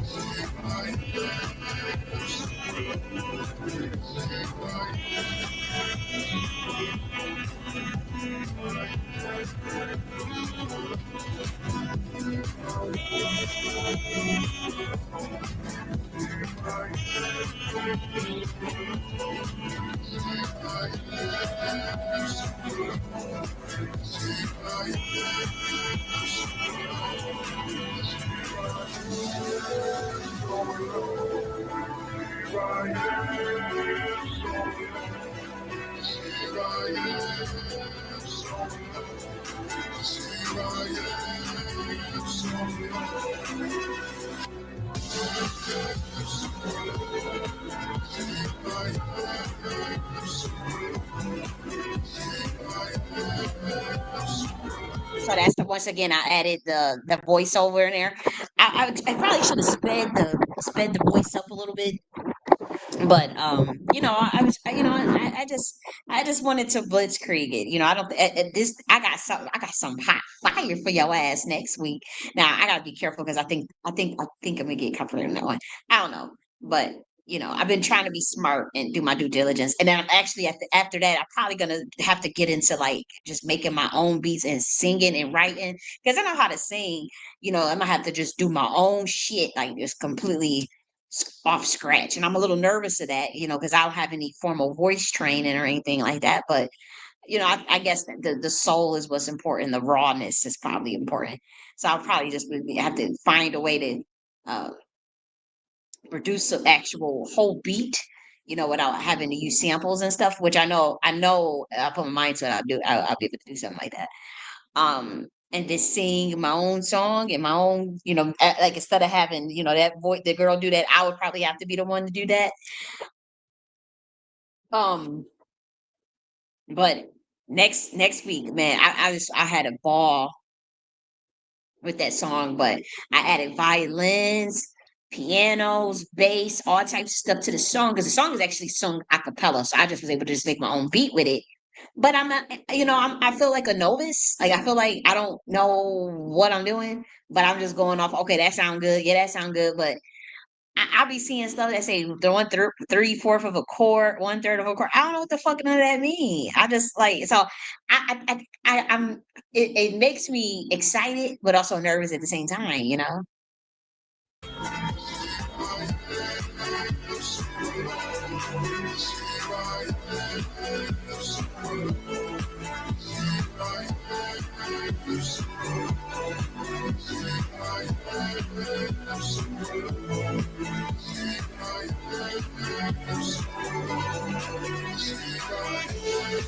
So that's that. I think I took that photo like last week actually. Yeah, the date on that is last week. So that's how I've been wearing my hair for the summer. Like I said, no pressing curls because it's hot than a bitch. And all it's gonna do is sweat out anyways. And it's real uncomfortable and it's with my type of hair, you can't put well, this is black American hair in general, you can't put a lot of heat on it. You can't put it like all that blow drying, all that flat iron, all that. And it's no point in the summer, you know. And so I've been wearing it like this for the summer.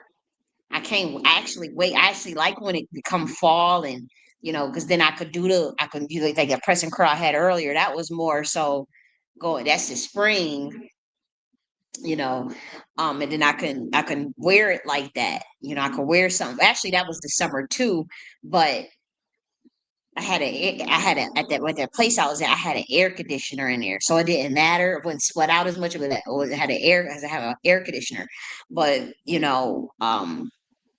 where I'm at now, I have HVAC, but I don't run my HVAC like that. And so I'll let it get up to 86 degrees up in this bitch and just use the fans. I just won't care because I just want to save on the. on the bill, to be quite frank. And so if I don't, I'm looking like a poodle. So I just been wearing my hair like this for the whole summer.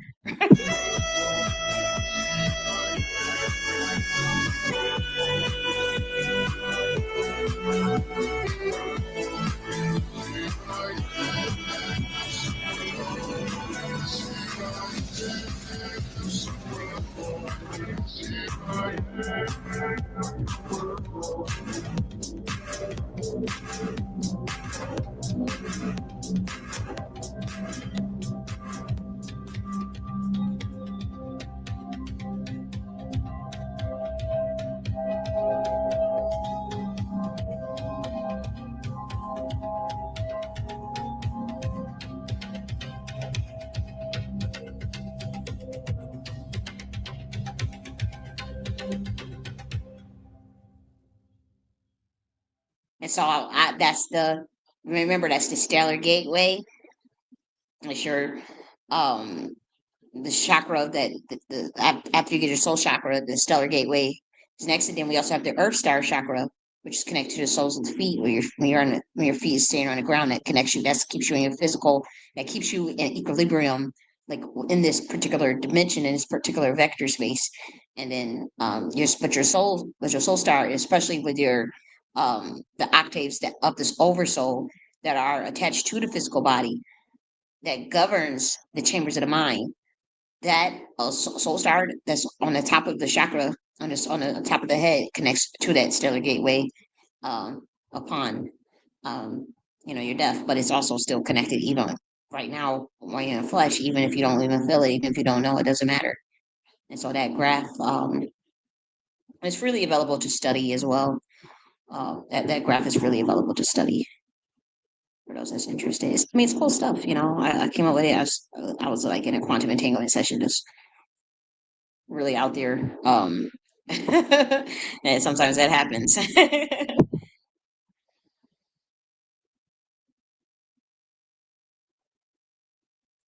Yep. So that was that. I've been doing this little natural look.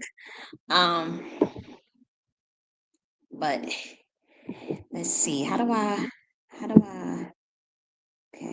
I think I want to stop sharing that.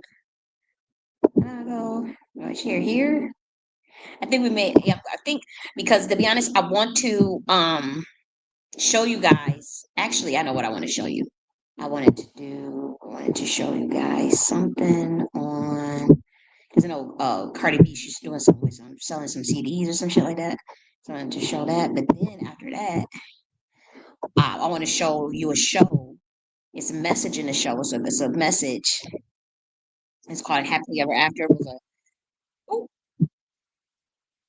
it was a cartoon that was out, but it got a message, and this is good for the youth. I want to show the youth, when they want to go into the music industry and stuff. And, when they talk about, the Faustian deal and Faustian bargain, it's a show called The Golden Goose, but it's from Happily Ever After.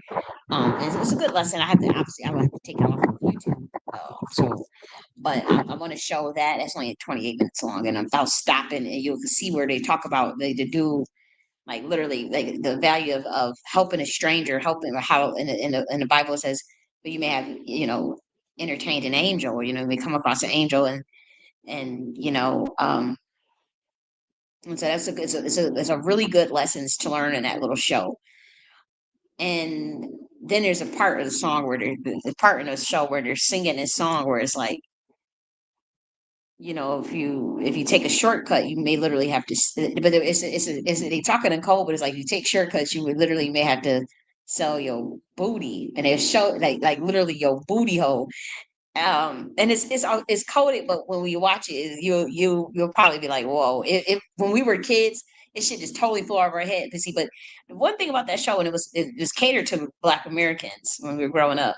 That show had a lot of deep life lessons, but they put a lot of heavy, heavy, heavy magic on it. I said, "Whew!" I said, "This had to have been a Moore that had designed this damn show." Because it's so obvious. I'm like, it's stuff that I was a kid, we just watching it as a cartoon, but now that I'm older, I'm 33 years old, and I'm looking at this, I said, damn, it's a heavy, heavy. You know how, like, I can't listen to a lot of Nina Simone songs because her energy is so powerful. It's like certain. It's like she will walk through the room. Like when you listen to Nina Simone's songs. I don't know if it ever happened to people. Like last week when I was listening to Tina Marie's music, like I felt her presence. Like I guess it opened up that channel to actually to feel that presence. But Nina Simone's music does that too. It happened in 2018. I listened to Nina Simone, and it took a long time because she don't come by herself.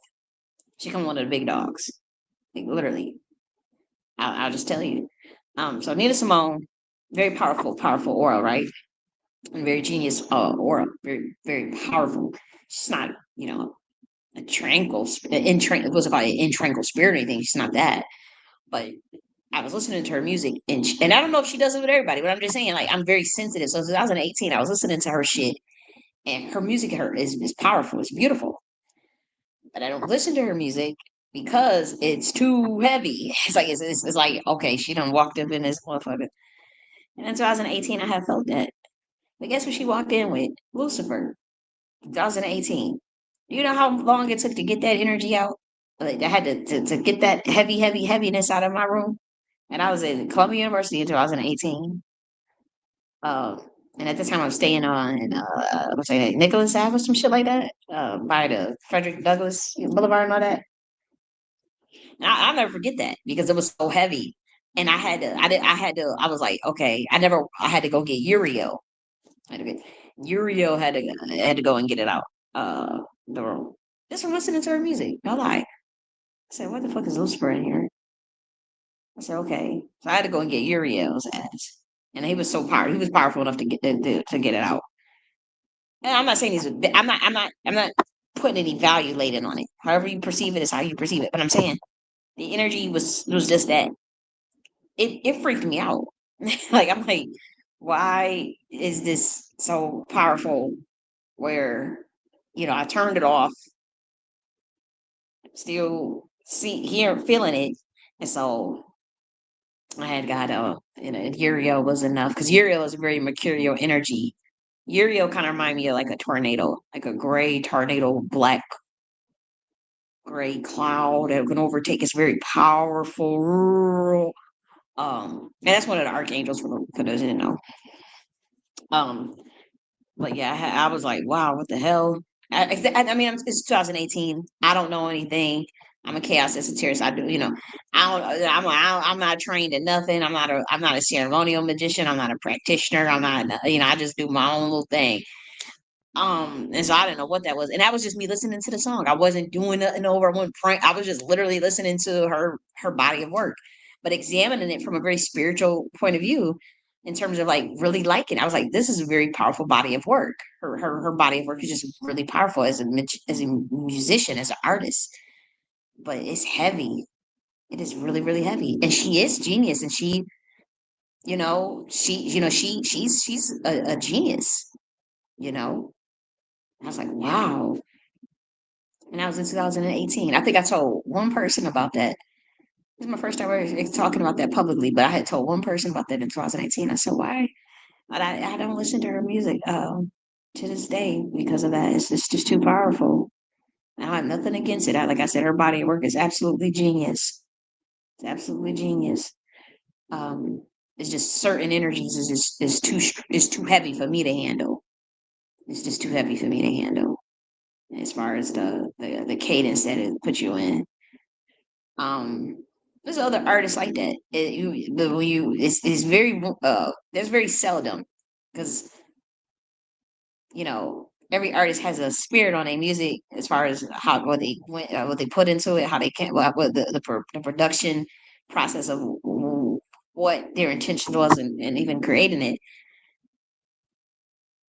But I say that is a very unique experience to have. With Nina Simone is probably the most unique experience in that. That's just like that song, "To Be Young, Gifted, and Black," and you see how she ministered to the people, how they acted at the. Actually, we'll probably watch it. Let's watch it. I'll take it off of here. We can actually just watch it. You know what I mean? I'll take it off YouTube because would I get a copyright for that? Young, gifted, and black is where is at. But if you are on YouTube, you can Google that for playback value.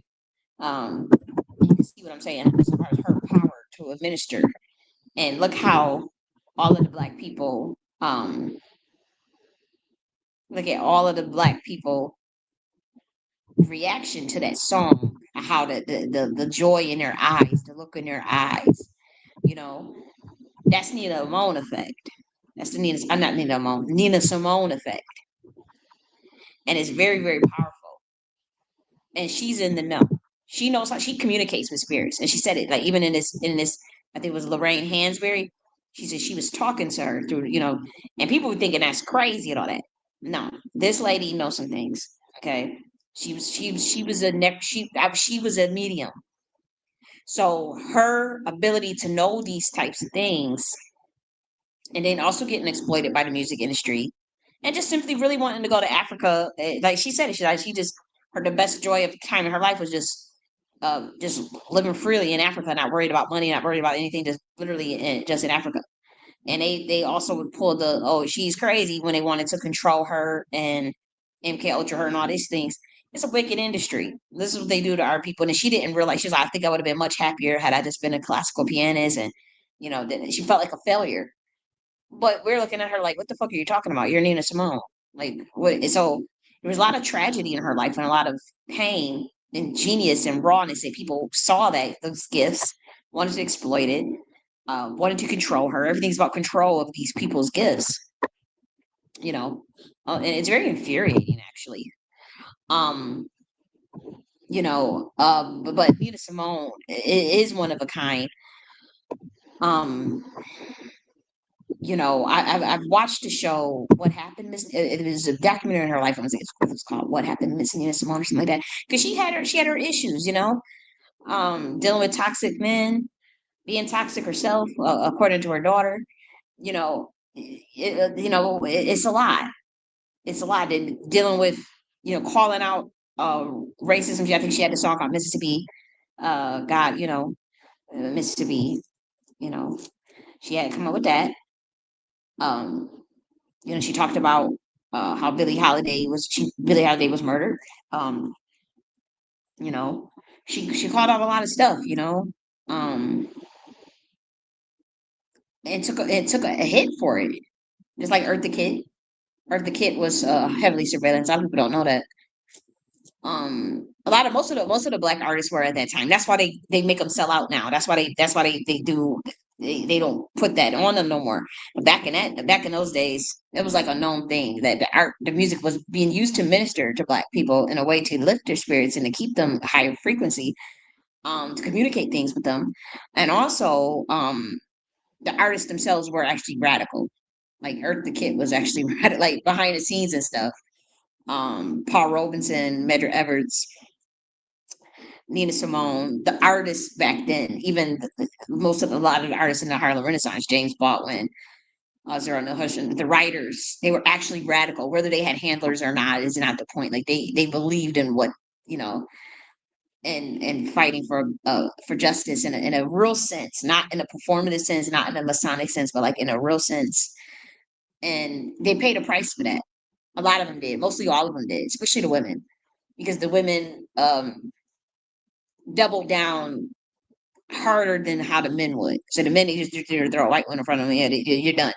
But the women would stand on it to the end, and how they would do them, unfortunately, like how they did Nina Simone. Um, they drugged her up, and forced her to do music. I mean, that's just obvious. I mean, anybody that people obviously would say, oh, it's conspiracy. Stop fucking playing games. Stop playing on people's top. Ain't nobody dumb but y'all motherfuckers that's trying to exploit people. I'm not talking to the audience. I'm talking to like, ain't nobody dumb but these executives that's trying to fucking keep shit covered up. We know what y'all doing. It's the same pattern. They've been doing this shit since a long time ago. Like, study it. Study that documentary when they said that they had this drug. They said claimed she was crazy. Really, should just wanted to live in Africa, and then they doped her up, and then was forcing her to play. And who was benefiting from it? Some white people. Like, y'all can look it up yourself. So that's been going on for a long time. It's really ridiculous. Um, But I'll play this real quick. Is that was I gonna play this Little Richard thing? This interview is to go. I might play the Little Richard thing. Not on here though, but we'll move it off YouTube. But this was Cardi. She was I think doing something with the CDs or something like that. And I don't know if she's trolling or not, but What? Hold on, hold but she was on a train selling them or something like that too. But like I said, do the flash drive thing, get your people involved.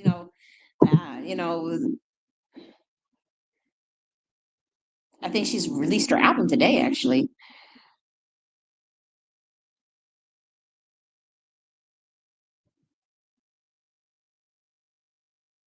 And so I don't know. Is she doing? What's this about? I don't know. And she hustling. Ain't nothing wrong with that. Like standing out and buying a CD. But I think she's doing it with the flash drive, and I think she have a point of sale system. Now, obviously, she's probably just trolling, but like real shit, like independent artists. Yeah, I can get your asses out there and start affiliate marketing and have your home a little franchise, little toolkit for motherfuckers that sell them flash drives and get 50% commission, 30% commission, cash right in their pockets. Have it all automated where it's paid out to them. You know, um but if an artist like her or any of these artists, Chris Brown, like especially Cardi B's, she did music for money. I'm not coming at her; she can take it how she want. But there's people who do music for music's sake, Um, let's be real. I think she said that herself. She knows she's not the best rapper. I think that's why she took 7 years to release her album. There's no beef to her.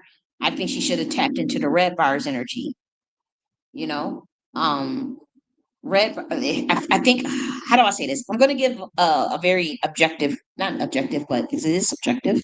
It is my opinion. I'm going to give a more analytical perspective on what I think she should have did for. I know she released Imaginary Players with all this bougie video. I thought she looked pretty in the video.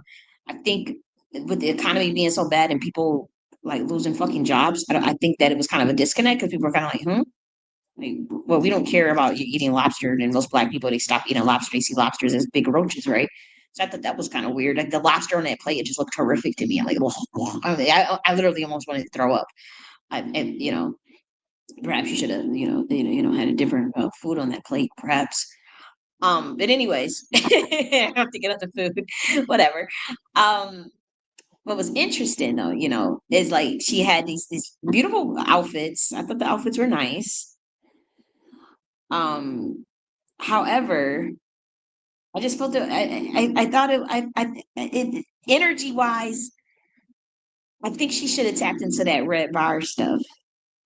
I think I know it may sound weird because it's like, well, she's I don't even think she should have tried to recreate Bodak Yellow moment. I think she should have tried to create the red bars moment. Not obviously maybe that same aesthetic. Maybe you do a scene with in the hood. I mean, you're out there, in the subways and shit.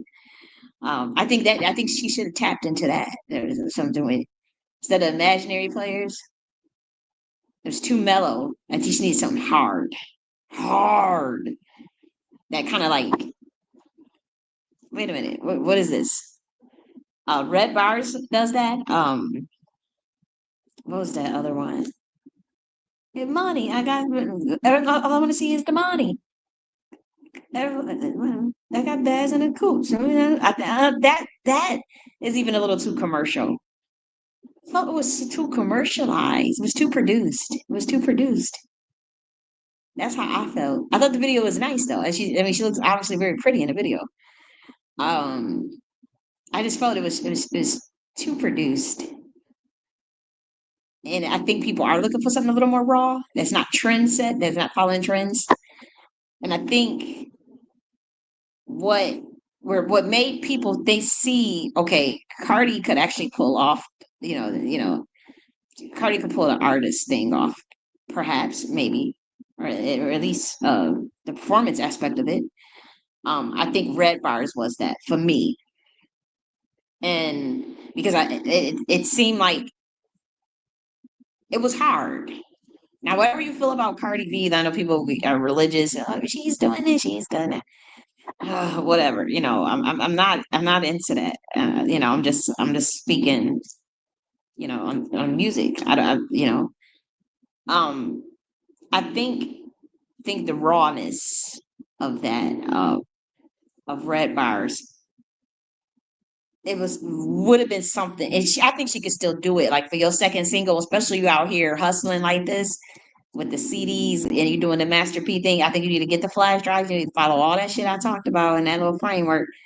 And I think you should, if you got something that's like Red Bars, you can recreate the energy of that. I'm not saying go in the hood and get a bunch of dusty niggas and all that stuff and be all in the video acting hard. If you want to do that, maybe you can do that. Maybe you do a scene like that. I don't know. Maybe you feel really past that, and that's okay. You be like, well, I've grown. I've outgrown that. That's I totally get that. I totally get that.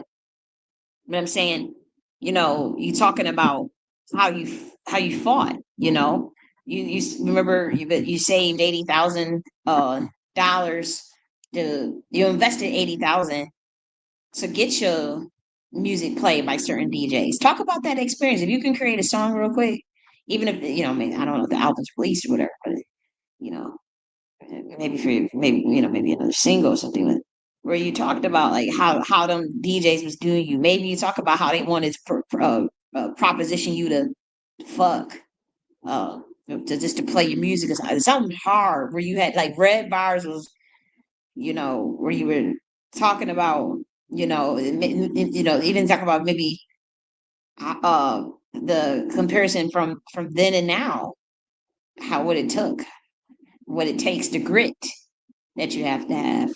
I want to hear a little more substance. You know, that's just me. I don't want to hear, the economy is bad. Motherfuckers can't relate to nobody. It's nice, right? I'm not knocking it. It's like, okay, it's cool to look at. These big ass roach looking lobster. Like, what is this? And then, there's these nice outfits and I think that's nice. Um, but like I said, I think you should, if you had something hard, really hard, even a little hood, with a little grit. I'm gonna use the word hood, grit, grit. I needed a little more grit, from you, because they seem produced like somebody manufactured and produced together. But you have the ability to create grit. In that moment in Red Bars, there was a lot of grit. Like it was like, ah, and that only can come from you. Only you can put that in there. Nobody can put that in that. Nobody can write a song for you, produce it, and you just perform it and you just say you have to bring the grit. You gotta bring it. And so there's no knock. I don't knock any of the women rappers in the industry. I know you guys I don't know if the executives have you guys fighting each other or it's the labels that have you guys fighting each other, or if you women are just really just fighting each other. Um, I like them all. Some more than others. I do think some are even more talented than others, you know. Uh, but for the most part, I think there's a space for everybody. And, you know, you got a baby, it's a fourth baby, fourth child. So I guess you do gotta get out there and hustle. I mean, then you just get a divorce son, and then this dude he got a bunch of babies already. Look, I ain't here. Look, that ain't none of my business. I ain't got time to gossip about that bullshit. That ain't that. Now that's not. Let me get up off of that. But you figure it out. But like I said, get them flash drives and get them girls. You have follow that framework with that affiliate marketing. Get them girls out there or them boys out there. Put money in people's pocket. Put money in your pocket. We're about to watch the Golden Goose right here. I'm gonna take it off of YouTube. Well, this is the Golden Goose, and we gonna watch that this episode. It's a good episode. I was thinking of playing the Little Richard. Ooh, me thinking about it, but I don't think I will. Well, I do want to play that Nina Simone. So let's play that Nina Simone first. I'm gonna take it off of here. Did I get a copyright for? I just don't want a copyright on this video because I had quite a bit last week, and I gotta be careful of all of that. Yeah, let's take it off of YouTube and let's put it on Nina Simone. And then, so if you're on YouTube, you're still on X. If you care, if you want to go watch the Golden Goose with us and whatnot, if you want to do that. But other than that, God bless. Have a great weekend. This.